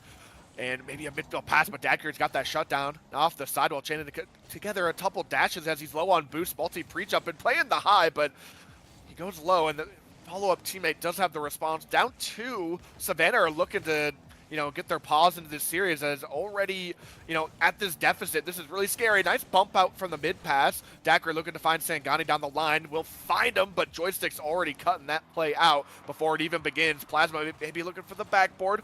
Fires is there, but with low boost to spend, it's going to be shut down from the corner. That play shut down, and Virus is looking for the counterattack. Already up 2, though. I mean, this is just brutal for Savannah, having to go back and play defense time and time again, barely even getting offensive chances. This is one off the backboard. Daiquiri looking to find it home. Cuts that lead in half by finding that top left corner. It's Daiquiri to seal the deal. Plasma almost making the wonder play. Joystick on the goal line, can't quite find it, and that will, at the very least, cut that 2-goal lead down at what seems like Savannah's first real chance at offense. And just the magic touch by Daiquiri to slow that touchdown just enough to keep it from hitting the crossbar. Just absolutely perfection when it comes to ball control. Going to try and see a touch here by Virus. He's going to try and put the center for his teammates. It gets beat out. Spalti able to push it back towards the corner. It's going to float out to about midfield. Joystick able to get the touch. Daiquiri running after it, pushing towards it, trying to get something happen. Saying he tried to get it, had the boost, couldn't quite get to it. That's going to leave Spalti upfield by himself, but that's okay. This looks like a pass opportunity. Virus is going to pop this up. Sangani is going to try and slow this ball down, but it slows down right into the hands of Virus. Virus is going to try to beat the ball here. Plasma trying to be the defender here. Gets it out, but it's right in the hands of Virus. He's able to get it, but a good touch there. Demo coming in by Plasma. That's going to put one of the players from Toronto off the field, but it doesn't matter because Spalti is at it again. Gets the reset, gets the touch off the backboard. Couldn't quite slam it home. But Joystick able to recover the ball. He's able to get it past the defender. Gets it over Daiquiri, but he's got plenty of help there. Daiquiri taking the ball up to the wall himself. Sangani trying to get this down to the corner, maybe trying to find some help. Couldn't quite find help. It does come into the form of Joystick. Joystick tries to get the ball out, but Virus going to pop this ball up. Looking for a touch off the ceiling. Gets the touch. Maybe looking for a double tap. Can't quite get it. Sangani able to be there. And this is just an all-out warfare. If you thought the last game was on the edge of your seat, this game is just now got you standing on your feet. This game, Psalms, is just going absolutely insane, and Savannah not willing to give it up just quite so easily to our boys Toronto. Plasma now looking for the counterattack here. Joystick put into an awkward position and even demoed out. Spalti has to cut that play before it really develops into something more dangerous from the corner. It's Virus to shut this play down. Daiquiri having to make his way back, and now Virus is looking for a 50-50 tip ball. Ripped across over to Joystick, who's collecting on the sidewall. Does go missing, now giving an opportunity for Plasma. Look for the backboard. Virus got that play shut down. 50 seconds left on this clock, and Daiquiri's trying to make the most of it. Midfield pass comes firing it off the ceiling. One ball missed, but Plasma will just send this one towards net. Virus makes a goal line save. It's going to be bumped out for his troubles. Plasma from the corner. Spalti shuts it down yet again. 30 seconds left on this clock, and it might just find its way to the back of the net. Some way. Toronto kept down by the post. Now Savannah on their last life, what it seems like, just barely knocked down. Stayed alive though. 20 seconds left on this clock. Raptor, can they find one?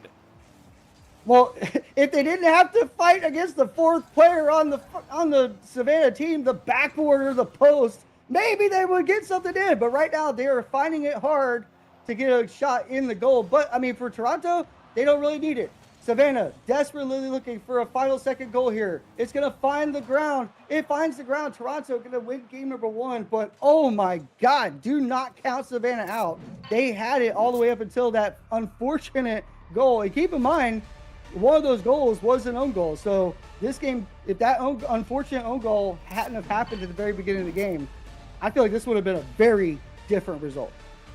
Yeah, I mean, just showing that these two teams are 1-1 with each other. This is definitely going to be cut out for an insane series.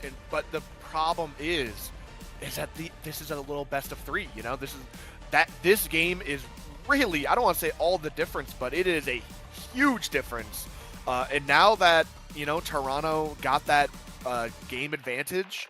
Savannah, you know, they're basically on their career, not their career, this entire season's life now. If they can't lose another game, or their entire season could literally be over. So they really have to shut up the nerves and fight like they are trapped in a corner, because they really are. This is the last chance that they might have to fight back into playoffs, and it starts now. Let's see what they can find here in these next 5 minutes. Savannah already trying to start out an attack, but Spalti does well to shut it down, looking to keep his team alive. I believe that is also Spalti, the AGM, also do what he can to keep his franchise afloat. So, I mean, lots of stories here. Lots of stories indeed. I didn't even know that. I haven't really been able to keep up with that type of stuff, but yeah, I mean, talk about leadership from the front, right? I mean, you know, you got these GMs that are active players themselves that come out here and show that you know, they're not just this fat rich guy sitting at the top of the chain and just gonna have their underlings do the work. They're out here putting in the work themselves, and I really admire that from, you know, a lot of these GMs in the league. I was scrolling through playcsa.com. If you guys are not familiar with it, we do have a website for CSA. But I was scrolling through it trying to get the stats and all this stuff so I could kind of talk intelligently about this game, and I noticed that all the GMs are also players, and that's really awesome. But trying to see Spalti trying to push this down the field, Singani getting beat by Joystick, Virus up in the air looking to get a beat. He does beat Plasma. It's going to push it down to Daiquiri, who's on the corner waiting. Joystick going to be the last back. Spalti trying to take it, but a little bit of a double commit there. Spalti does back off of it. Daiquiri slowing the ball down. Can't quite stay in control of it. Loses the ball out to Virus. Virus going to pop this down the field. Daiquiri looking for the intercept. Gets the intercept. Can he get the second touch? He can. Trying to get something down to the middle field. Spalti there. Gets the touch. Maybe gets a touch over Plasma. Plasma was able to stop the ball just in time for Segani to get it. A flip out to the center. Gets a reset down to Daiquiri. Daiquiri trying to push this ball. Segani gets the slowdown. Looking for a good 50. He gets the 50, but there's nobody there except for Virus, who's going to run this ball down the field. And right now, it's too early to call. I mean, these guys, we're just coming up on halfway through the game. And right now, with tournament hopes or with season hopes on the line, Savannah have got to make something happen here, or they are, like you said, Zoms, they are absolutely done. But can they at least walk away knowing that they put up at least a decent fight? Yeah, Savannah looking for a little bit more than a stalemate here, trying to break that now with a shot down the middle. Joystick able to hold down the fort. Now Sangana's going to get an opportunity to siege into this castle, which is the Toronto defense. It's going to be Plasma over to the sidewall for Sangana, but with no boost, Joystick just calls the bluff and rips that one wide. Virus gets one more touch to keep things safe into this blue corner where Joystick's trying to make a play. Plasma's able to clear this one out temporarily as Virus comes sieging back into the sidewall. It's Sangani out mid. Is anyone there? But unfortunately, Savannah are being tried out of all boosts. Virus taking advantage of that, finds the backboard, finds the double, and finds the back of the net for that 1-goal lead.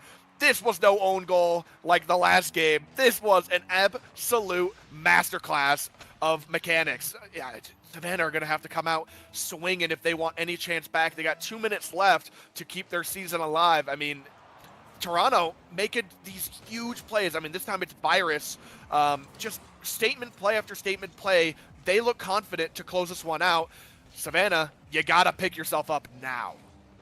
Yeah, they have got to do something here. If I remember right, it took them about this time last game to at least get 1 goal. And right now, you don't want to see a goose egg sitting next to your name, especially when, you know, Toronto is on series point with the lead. So they absolutely need to step it up. A little bit of a defensive error there. That's going to cause a flurry of shots to come in. Spalti going to be the next one on. It slows it down, gets beat. Spalti going to run this back down the field. Joystick taking control. Pushes the ball down the field. Gets beat past one. Has no boost to work with. Does settle for the 50. Gets the 50. Plasma pushing this out. Gets 50 to over top of Virus. Plasma up in the air. They've got to make the shot here right now. Can they handle it? No, they can't. It gets blocked away. Daiquiri firing another pass downfield. Looking to do it himself. Can't quite do it himself. Sangani next up on the play. Plasma waiting patiently. Gets the touch. Pops out to the center. Virus gets the touch out. Wow. Sangani trying to read it, can't quite read it. That's maybe a little bit of a fake there, possibly to get Plasma to pop it center. It does happen. Spalty pushes this down to the corner. Joystick maybe looking to make a play downfield here. Gets beat out by Daiquiri, but Spalty has just been the utility player of the world, man. His points don't really speak to the amount of off-ball presence that he has had. He has just been absolutely everywhere on the field. And, I mean, you could basically call him MasterCard right now because he is literally everywhere that he needs to be. And Yeah. Zom's, I don't know. I don't know if that's going to be the winning ticket, but it certainly doesn't hurt when you've got saves like that coming through. Savannah have had so many opportunities, but have not had that last nail in the coffin. Not Spalty being that Swiss Army knife, just going to keep this ball in the corner. That 50-50 does launch towards mid, where Virus has to clean it up on 0 seconds. Now Savannah have to make a play. Plasma at the very least keeping up for Daiquiri. He's looking for a shot top left, but it's completely high, completely wide. It's still up. Daiquiri does what he can, but that ball will find its way to the ground. And Toronto get out of here with a 2-game sweep.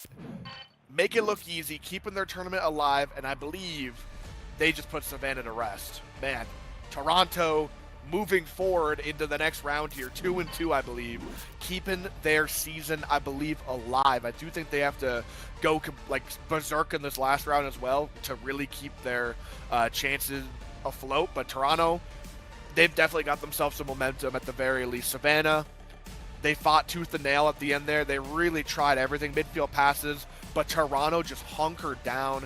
They had some unbelievable defense, really made it hard to tear down the walls of that defensive line.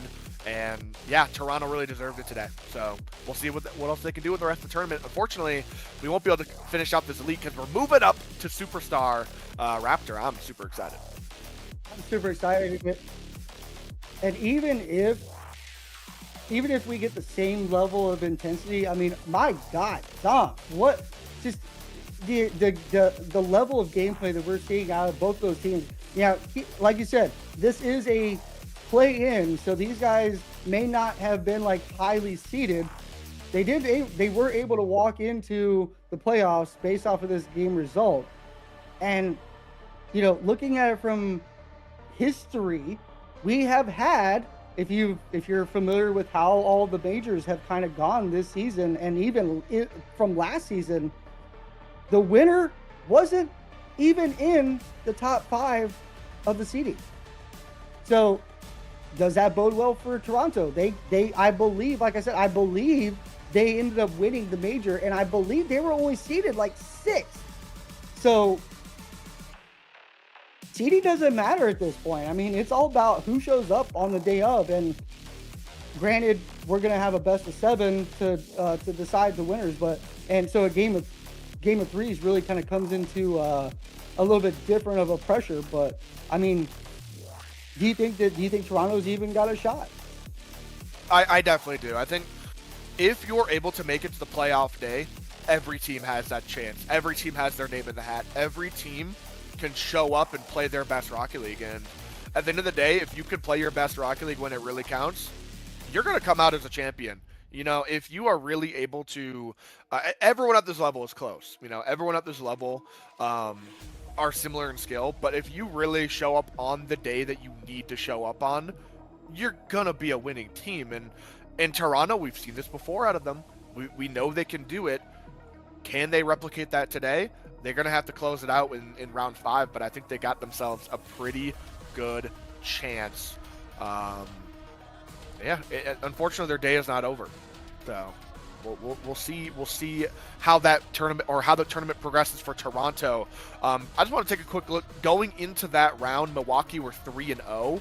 So I'm not going to lie, it's going to be exciting because they are also playing the other team who was top 2, which was Rochester. Currently, I believe they were 2-2 going into that round. So, I mean, there's a lot on the line here. I think Toronto actually might overtake Rochester if Milwaukee win. So that might have been their ticket to a top 2 seed. Of course, we don't know how Akron did as well. There's just so many variables here. You got to keep a close look. Just keep on looking at playcsa.com. Go to majors and playoffs, and peep out the groups because, you know, I know I'm going to be checking. Superstar, of course, now heading into round 5. do we know what match we're watching in Superstar? Yeah, we are going to be watching Indianapolis and Kansas City. And if you guys, are familiar with it, I mean, these guys, so Seattle and Kansas City have already played before. And keep in mind, Seattle won that one back in March. So maybe Kansas City looking to get a little bit of revenge. And oh, by the way, this is for your seat. This is for your place in the playoffs. So Kansas City, while they lost the match, they may have a little bit more to play for. Wow, and I'm actually looking at a little bit more implications for this match. For Indianapolis, this is 2 qual, I believe. I actually don't quite know how the tiebreaker will work, because if they perfect sweep this, they at the very least have a completely even game differential and series differential with Anchorage Aurora, who are currently slotted in that number 2 spot. Kansas City Thunderhawks, I do not know if they have an opportunity at this point in time. I believe their previous rounds, despite being 2-2, they lost 2-0. So I believe Kansas City Thunderhawks might be out, but can they drag Indianapolis down with them is got to go to be the storyline here, which is kind of funny. Toronto 6 have definitely qualified already, making through their group. Currently having a perfect day at 8-0. So Toronto 6 and Superstar are just balling out. Yeah, this is going to be interesting. This is definitely going to be a fun match to watch for Indianapolis. We'll see if they can push through 2-0 here. That squad is going to consist of Oni, Racing, and Soj. And yeah, Kansas City Thunderhawks with Nutmeg, Oibu, and Vidhawk. They're going to be playing the villains today, I believe. So this is going to be pretty interesting to see how this falls out here. So yeah, I don't know. I know we have a little bit of time before that match happens. Raptor, I don't know. We could talk about a little prediction, I suppose. I suppose, if you're gonna twist my arm, but I tell you what, like we've kind of been illustrating, this one's not just as simple as, hey man, like these guys have been doing, very, very well in the regular season and blah blah blah and stuff like that. But like we just saw, like at any given time, you could just pop off, and in best of 3. The right time to pop off is right out of the gate, like we saw, right? You have to establish that momentum, and you cannot let off the throttle the entire time. Now, we're going to be going into, Championship Sunday next Sunday. Nerves are going to be a little bit higher. I mean, yes, this is best of 3, so the nerves could be there, but best of 7s, whole different ballgame. I mean, you've got, at least. You got at least 20 minutes of playing the best Rocket League you've ever played against the best other teams in the tier. So it's not as simple as just doing, pick or choose. But if I really had to make my choice, I based off of it, I think I would really, really kind of go for Indianapolis. I just have a feeling about these guys. I'm a little bit happy you chose them, because I always want to, have a split desk, and I honestly think KC, I think they're going to win this. I think Kansas City Thunderhawks are going to come out swinging. Ever since, they started off the major really poor. They actually started off the major down 0-4, which pretty much sealed their fate immediately. But since having those weights lifted, their last 2 games, they 2-0'd Detroit, they 2-0'd New York, and I think they're going to close it out with another 2-0. Which is really unfortunate, which means I don't think they're going to be just short at qualling, but I think this KC team has momentum, and I think they're going to follow through here. Now, is that definitive? And with these best of 3s, how much momentum carries through? It's hard to tell, but Nutmeg, Oibu, Vidhawk, that's a pretty evil team to let go. But just looking at how their recent games have gone, I like momentum. I'm a big fan of momentum. Yeah. Indianapolis have been having close games. They went to game 3 with New York. They went to game 3 with Indianapolis. Yeah, I rate momentum. So I think KCT have a decent chance here. Kansas City Thunderhawks. Well, will they be able to pull it out? We'll have to find out. We're all in the lobby here, I believe. Just about everyone's ready to get going. I believe they just said something in the chat, which I missed, unfortunately. I can confirm I am Fish. Okay. I believe we have all the players in the lobby. I don't quite know if they're all ready. But yeah, I'm excited to get this match on the road. KCT playing the villains. Will they drag down Indianapolis? Let's find out. Well, if you're a KC fan, I have good news for you. I just pulled up the stats. So Indianapolis win rate.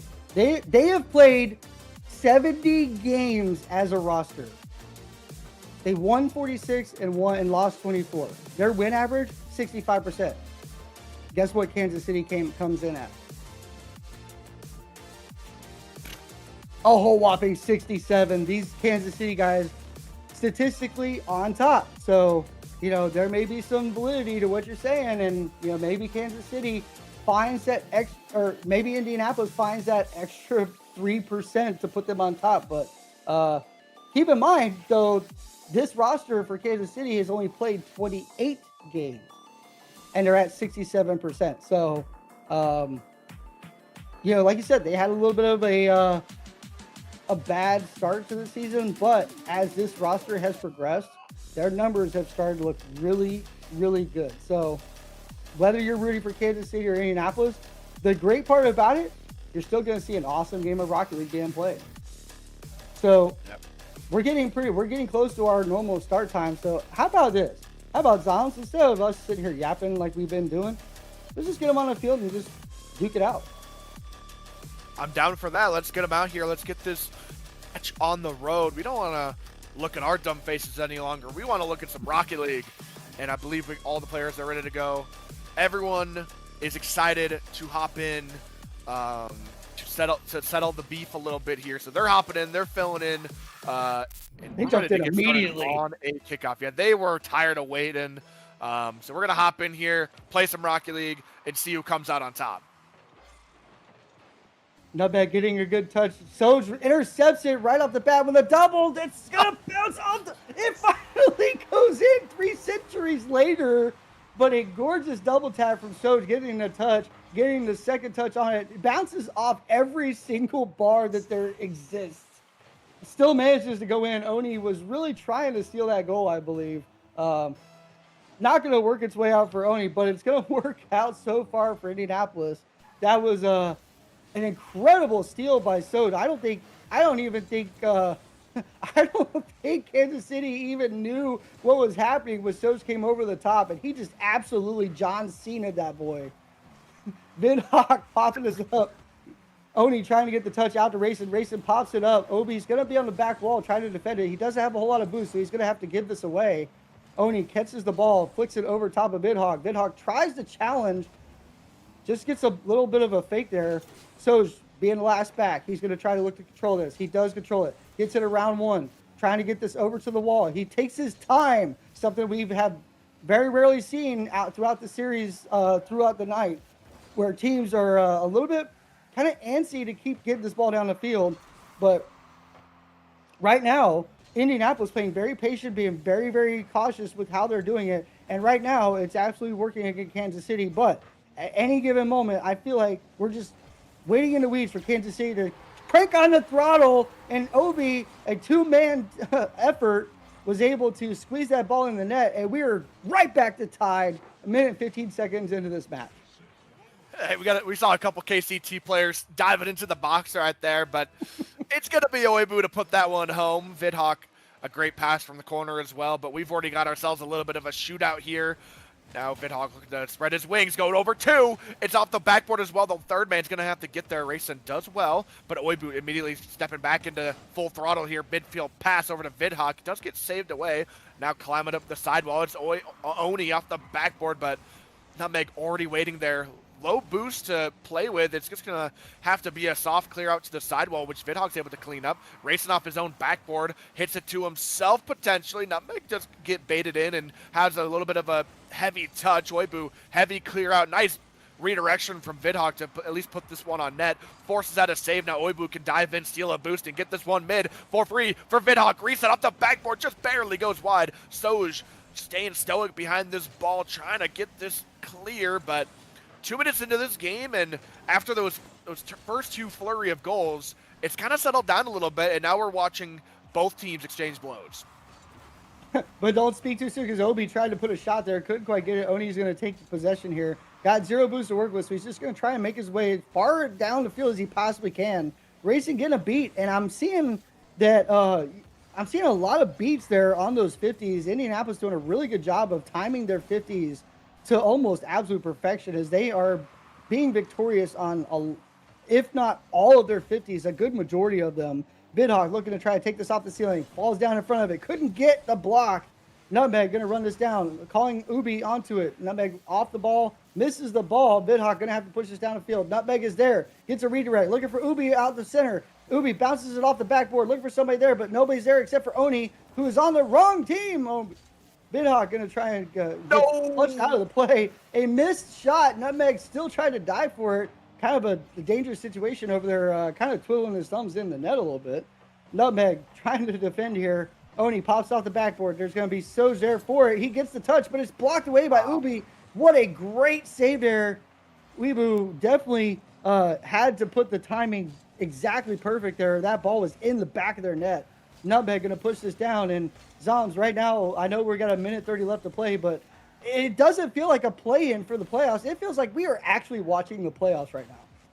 Yeah, it really does. Both these teams looking to call checkmate, potentially with this next goal, putting their team on that match point. Big 50-50 is going to spike down in front of this orange net. Vidhawk is going to be called upon action now up the sidewall. It's Oni who drops this down nearly in front of the box, but it's going to be Oibu dribbling this one out. It's Soj immediately on that ball. Nutmeg called upon to action, dribbling this one high. Does go faking out. Now Race's touch does get over the top of Vidhawk. Maybe a shot. Looking for the double. Oibu just barely scaring out the defense away from the box. Huge clear comes through. Vidhawk looking for a redirect. Does go faking. Oibu does get saved away right at the goal line by Racing, who has just been every single bit important on defense. And now off the sidewall, Oibu's trying to cut this play down. Does get a 50, but it's going to find it the way to the hands of Soj. Double not found as it's shut down all the way across. Oni called upon to action on the goal line. Now taking a little bit of time here. Nutmeg's challenge off the ceiling keeps things dangerous in this corner. Racing looking for the outplay. Does get it, but bumped out as well. Nutmeg has a little bit of time here. What will he do with it? Takes one touch. Now Soj immediately gets called, and he just comes flying in. 15 seconds left here, Raptor. Will someone make a play? We're marching into golden goal territory. We're going to see the very end of this game. Time ticking down. Both teams vying for every inch of field. Vidhawk going to try and keep this up. Obi comes in with the steal. Going to pop this down the field. Nobody's going to be able to get to it. And we are going to see overtime. Game number 1. This is the first, I believe this is one of the very few overtimes that we have seen all night long coming out of, but we have definitely only seen it come out of game number 1 in this series. So these guys dead even. We looked at the statistics before the match. We called this as dead even, and both teams are showing that they are pretty much deadlocked. I mean, the flurry of goals happened one after another, and all it was just a tie. We have yet to see, like you said, any type of credible shot on net since then, just showing how both teams have really done a good job of settling in. Both teams kind of just content to see who can, almost kind of feels like who could just make the first mistake. I mean, when you're playing at this level, it's those small little mistakes that kind of turn into the end of the game, and we're already almost a minute into overtime. But it looks like we're going to see a possible shot. Another shot coming in from Soj, gets blocked down. It's a team effort. And how does that ball not go in the net? Zombs, that was so close. You could almost see Soj put his controller down. He thought it was done.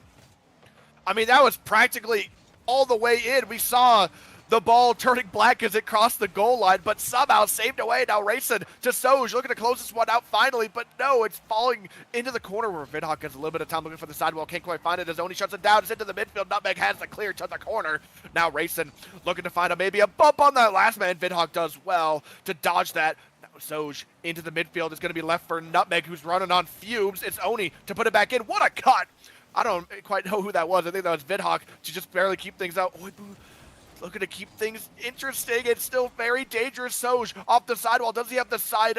He does not have the skim. Oibu up, looking to get it past Oni. He does manage to get a double tap to keep it in this corner. Racing keeping control, looking to go low under Vidhawk, maybe looking for a midfield pass inside to low 50-50, Nutmeg called upon, gets past 2, just Soj left, he is last back, he might get here first, does have a nice beat, clears this one away.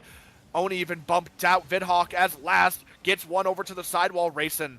Unfortunately, no boost, can't follow this one quickly. Now Nutmeg can just immediately dive in. This ball cleared away, and oh my gosh, Raptor, we're going back and forth here. We're not. This game just does not want to end. I mean, Wow. how much more does either team have to do? I mean, the ball has been almost in the net like 4 or 5 different times, and every single time the ball just manages to somehow just kind of just drip out of the net. And both these teams scratching their heads trying to figure out what in the world do we have to do. Just this ball is just not wanting to cooperate. But we see a runaway play here. Vidhawk able to get back to it. Going to slow the play down to Nutmeg. But Racing is not having any of this slow play crap. We are full throttle. We are balls to the wall. And we are not slowing down until that ball gets in the net. Soj collecting the ball, looking for Racing to take this down the field. He has no more boost. He's just going to elect to try to get this somewhere down to his teammate. Can't quite find it. Racing still on the play. Great turn there to try to keep the play alive. Soj with little boost, going to try and challenge for protection here, or possession here. He gets it. Soj going to pop this up, looking for Racing down in the back. Can't quite get it. Nutmeg tries challenge down the field. Vidhawk with the cleanup, pushes this down, looking to try to pop this over center. Oibu maybe trying to pull a defender off. He does pull a defender off, but he also pulls his teammate off of it, Nutmeg, who was desperately trying to get a catch here, maybe trying to put a weird angle play together. And right now, Zombs, both teams just cannot find the net, but it's not through a lack of trying. These guys are pulling out every single play that they have in their playbook. And unfortunately, at 50, Soj finally makes the stop. Yeah, fighting tooth and nail. Both teams not giving any way. Trying to just keep every single. No way! It's just a slight mistake. And right as we're saying it seems like both teams are playing just about perfect defense. A critical error comes through. Vidhawk calls off Oibu. Oibu calls off Vidhawk, and they both stop jumping. And it's just mistake, which sends this entire team crashing down. And Indianapolis will happily clean up. That ball just falls into the open net, and they now leading this best of 3. I mean, that could not have been closer. It unfortunately it ends like that. I was really looking for a super play to close this out. I was looking for a player to step up, but instead, it was the miscommunication between KCT, which stumped them, which is really shocking because this game, they had to have perfect execution, a perfect communication a lot of times, or a lot of points in this game. So to see it crumble at the last minute like that is really shocking, Raptor, but they're going to have to regain, they're going to have to get back up, and they're going to have to continue swinging. Indianapolis are striving forward for that potential play-ins or playoff spot right now. Will KCT put a thorn in that? We'll have to find out here in game number 2. And the biggest thing that KCT's got to do right now is just shake that off, bro. Like, up until this point, you have done everything exactly how you needed to do it. And to have that one little misstep be the end of the game, it doesn't necessarily mean that you're completely out of it. So they just need to. Oh, whoa! We got everybody jumping out all of a sudden. Not sure what that was all about, but I mean, so yeah, back to the point. I mean, KC, look, get that out of your head. You made one little error. You know, it's not the end of the world unless you lose this game. but at the same time, you know, like is loading back up. Okay, we had one drop out. Okay, makes sense. But yeah, so KC, just relax. You know, get back into it. You guys have made a game of game number 1. I mean, heck, we're only supposed to be playing a best of 3, but we played basically 2 games right there in that one match. So Right. just keep your head up and, you know, just keep pushing on, because what you're doing, you just fell short one little bit. Easy day to pick it up. And it is shocking to remember how fast those first 2 goals came for those for both these teams, and then they were just at that stalemate for what seemed like 8 minutes, looking to see if they can change history, seeing if they can change the fate. Midfield pass comes through over to Nutmeg, does get shut down. This ball heavy off the sidewall. That ball is going to shoot all the way over to this top right corner. Racing dribbling his way out slowly. looking to get past Nutmeg, who has a really close fake chow, does end up even sniping that demo, giving Oibu a little bit of space to play with. That ball pinching out into mid. Oni's going to be making the best of what he can. Vidhog off the backboard. Racing is there. Does get bumped out. Even bumped a second time. He's getting air dribbled. And that shot just comes flying out of nowhere. Oibu will be the one to collect, and they've got their first lead in this 3-goal set. And look, you know, the miscommunication, the misstep happened on your end of the field. You turn around, you shake it off, you walk it over, and then you make the other team do the exact same thing. So, you know, good GG's for them to step that ball up and to get that out of their heads, because you've seen it in many series where teams will just hold on to that little misstep for the rest of the series, and it just completely ruins everything that they've worked for. But right now, it doesn't seem to be that it's really affected them, and that's going to be a very, very key thing. But they're going to have to step up and be a lot the same perfect for at least another game. So they're going to have to do their best. Oni going to try and pass this out to Soj. Soj gets a slow shot. It's about the backboard. Going to sit here, racing, trying to fire the shot. He gets it in courtesy of an own goal. Rayson's going to get credit for it, obviously, but a little bit of a touch. I think it was Oibu that jumped up for it. It was. Just didn't have the beads to get there. Maybe could have possibly had time for a squishy, but, you know, Zom's, you're a player too. You know that sometimes it just looks a lot different when you're looking at it through the eyes of that windshield. Yeah, and at this level as well, Raptor, like, you gotta respect the shot right there. You have to be expecting that one to go just perfectly under the bar, and it practically is. Unfortunately, it does result in an own goal, but I would almost say that was forced. I mean, Oibu really did try his absolute best to keep that one out, but unfortunately, like you said, boost running low, just running on fumes right there, and you're not able to boost quite up high enough. Rayson looking to make the most of what he's got. Corner read, can't quite find it. It's still trickling in front of the box, and a save is going to be called upon here. Dribbling it out. It's an early flick from a player that eventually gets demoed. Fake, close post, and now snipes it. Making up for any mistake he might have made before, and oh my, making a wonder play. Kind of panics a little bit right there, and yeah, Rayson's close fake chow will put him into hot water, and that shot puts right ahead of him and just squeaks past him. What a way to get a lead in this series. And yeah, KC already looking a little bit better. I need to know where he got his breaks from, because he slammed on those breaks as hard as he could to get the fake on Rayson. Rayson with the fake challenge, he had to kind of do something at the midfield, at the goal line, but oh my God, the breaks on it. Soj with a great block out, trying to weave his way through a little bit of traffic there, trying to get the ball down the field. Oibu's going to take this down, resets it. Oni able to be there to read it. Racing going to pop this down. A little bit of a misstep there. Nutmeg could have maybe got a little bit better of an angle. Vidhawk trying to challenge, trying to be the brunt of the play. Oibu, I keep wanting to say oink. Oibu trying to make the play. Nutmeg popping this over, trying to get a second touch out to the mid. You know what? He's just going to take the shot himself. I mean, screw it. I don't need no help. Nutmeg trying to make it happen on his own. Right back to Nutmeg, gets 50 by Rayson. This is going to find its way down the field. Oibu is back, able to boom this down, looking for a redirect off of Vidhawk. Vidhawk gets the redirect right to Soj. Nutmeg going to slow this play down, gets a good 50 just to slow the play down, just enough to get his teammates back. Mission accomplished. They were able to relieve the pressure in this moment, but Oni trying to put it right back on him. Rayson tried to get the shot. It's blocked out to the corner. Oni slowing the play down, trying to get to Soj. Soj gets 50 just out to the center. Oibu trying to take the push down the field. Rayson forced to retreat back. Gets the boost, gets the ball. Runs out of boost, calls in Oni. Oni fires this ball down the field, trying to maybe pull a little bit of the defense out to the center.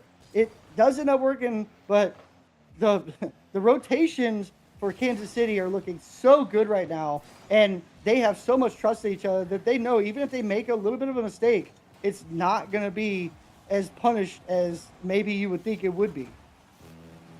Yeah, now marching through, it's going to be Oibu off the side. We're looking for the backboard potentially, but Oni's already all over it, able to slam this one away. Taps it to the corner, now racing all over it. Looking for that sidewall scam, can't quite find it this time. It's going to be Vidhawk to take highs. Oh my gosh, he gets past one. Now two players commit on the defensive end. Oibu a little bit awkward, going to have Nutmeg as the follow-up, in fact, as a shot does force out Racing to make an awkward save. Now this clear comes through, but the follow is going to be Oibu to just safely put this to the corner. Yeah, no threat right there, and it just flies across where Nutmeg can get a safe touch. One more to put it off the backboard. Oibu flying up to put some pressure. That clear comes through, and Vidhawk can take lots of time here. 20 seconds left from the clock, and they just, I mean, KCT are just stalling time at this point. One off the sidewall over to Racing, looking for the back of the net. Nutmeg barely gets there for the save off his own crossbar. 10 seconds left. They're just trying their best to hold on. A long shot comes through, and that will do it. Nutmeg will take the credit for the goal by getting the tap in, but oh my gosh, that just about secures it unless we see some kickoff madness, some kickoff shenanigans. But it looks like we're going to a game 3. Nutmeg absolutely deserves all the credit in the world for that. I don't know if you saw it, but Nutmeg was already upfield, and he absolutely sniped Oni completely off the map. And so, you know, maybe a little bit of compensation is in order for Nutmeg making that play happen. And that is going to get Kansas City the win. And, oh my God, that play by Nutmeg, the heads up to be downfield, he got beat on the play, but he stayed in it, was able to get up there. Let's both pick game 3.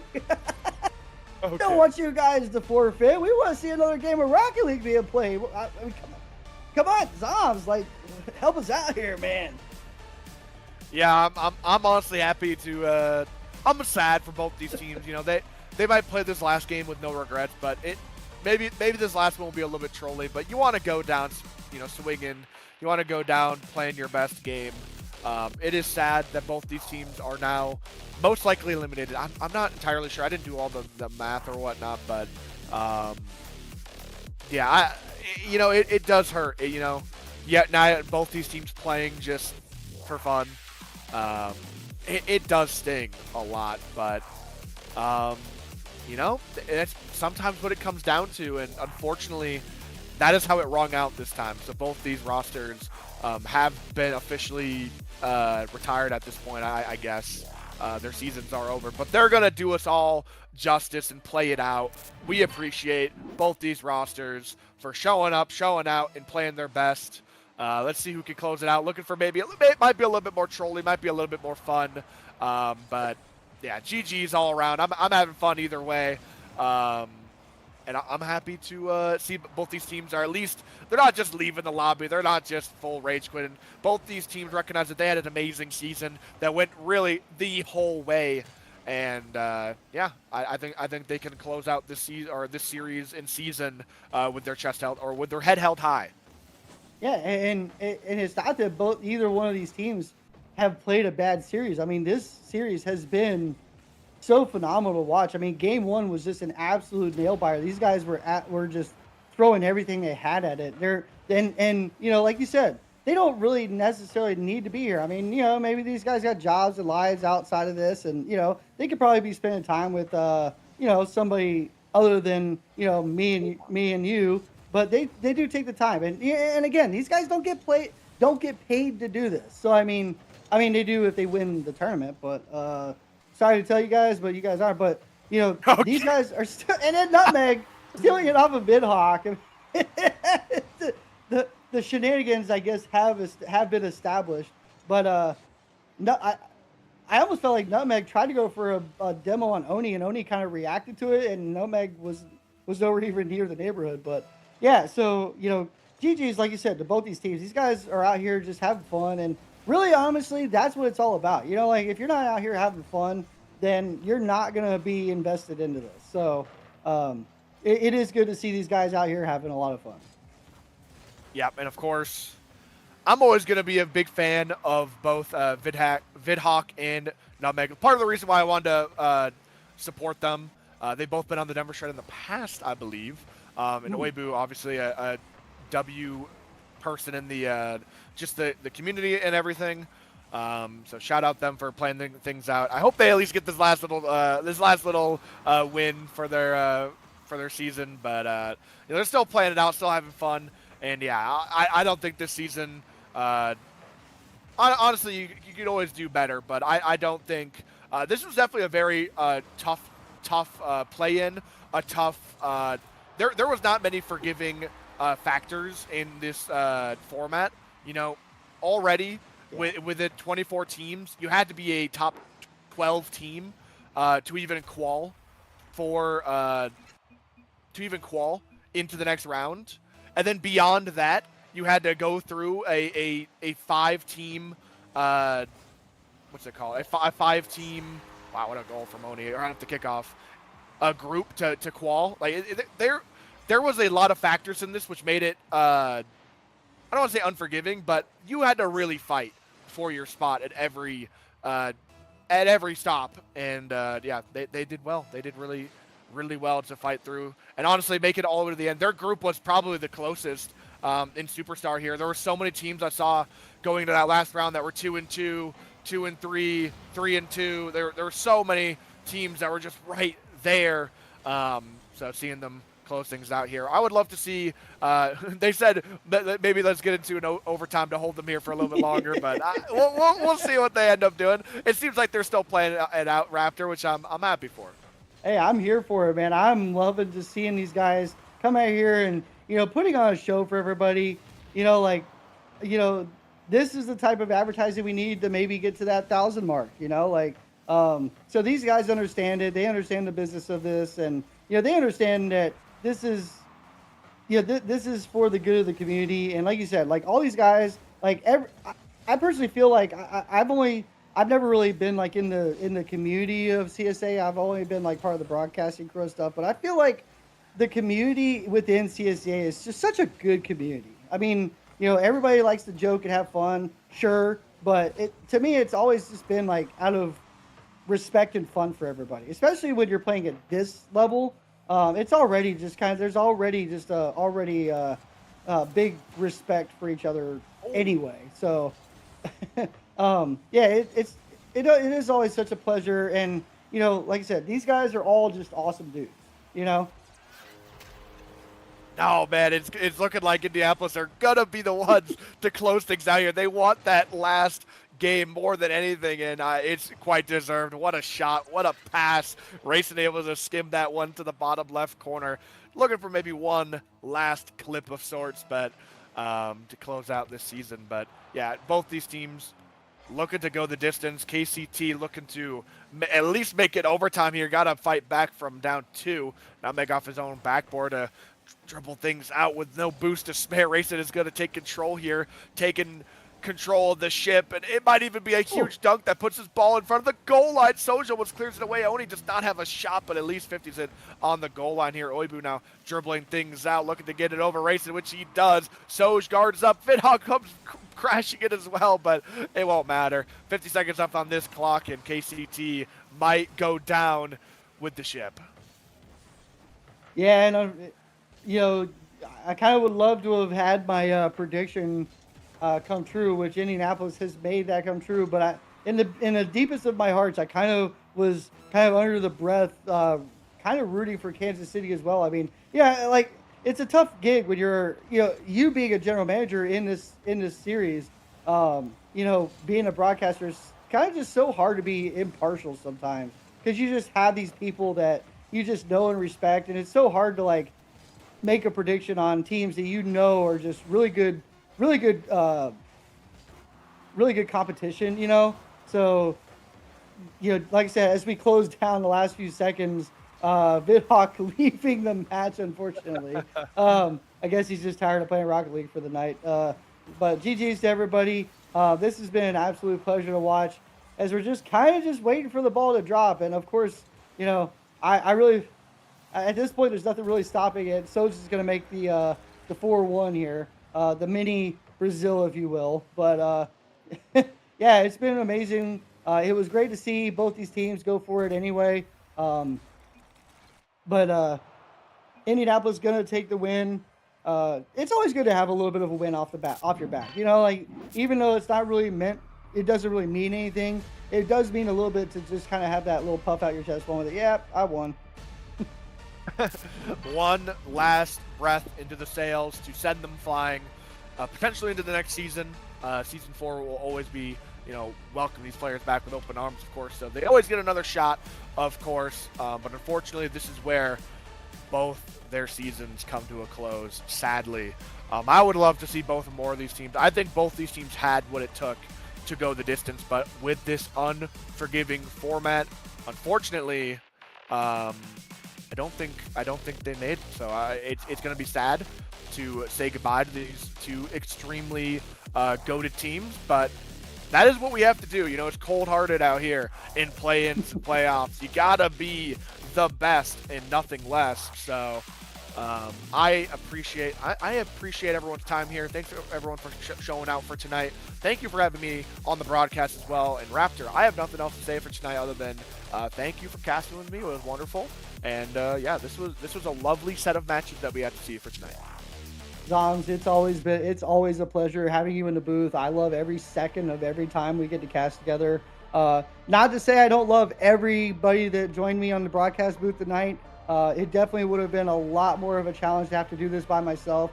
It's really good to have somebody to talk to, you know. But you know, if you guys are interested out there and you guys are watching and you guys want to get into the broadcast booth, we have a lot of fun here. You know, you get to interact with Zoms and Condra and all these great personalities here. And Zoms, I can't thank you enough for stepping up when you didn't really necessarily have to. So again, thank you, sir, for what you did tonight and what you have been doing for the community. I really do appreciate it. Yeah, I will say it is always fun to hop on the booth. So, and we're always looking for more talent. So if you guys are interested, please reach forward to someone in staff, anyone. Message me. I'll get you hooked up, of course. I wanted to have a quick note. Rest in peace, my academy team. They went down. They were 1 seed away from qualing. Nice try, boys. I appreciate y'all for showing out. They went the whole way, and unfortunately fell just a little bit short in the end. But listen, I'm still proud of the boys. Good job for showing out. And honestly, Academy, you were so close. It's going to be up to Novice now to close it out for the Denver Shred here. But yeah, nice try, Academy. I love y'all boys. So yeah, anyways, that's all I want to say for my teams real quick.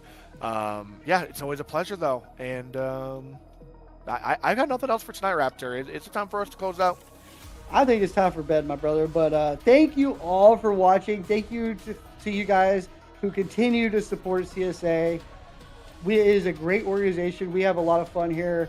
GG's to all of the players that came out tonight. GG to the winners of their play-ins.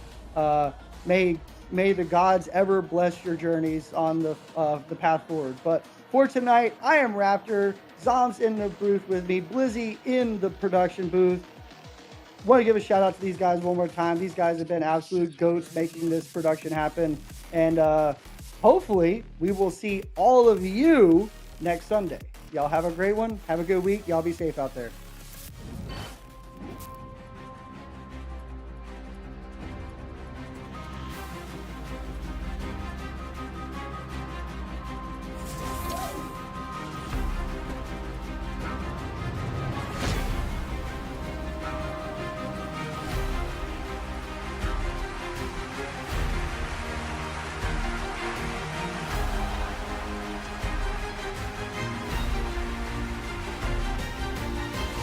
Continues to carry him.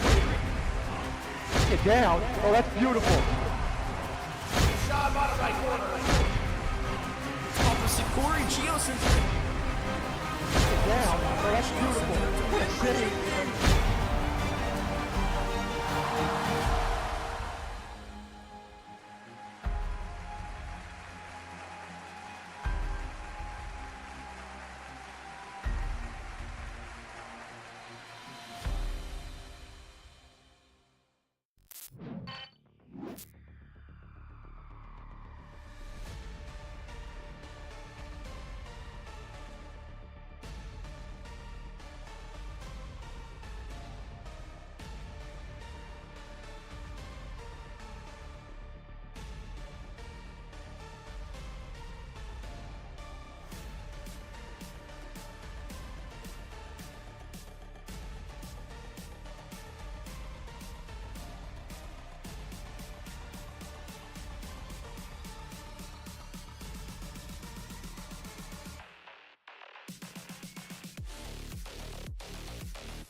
headlight.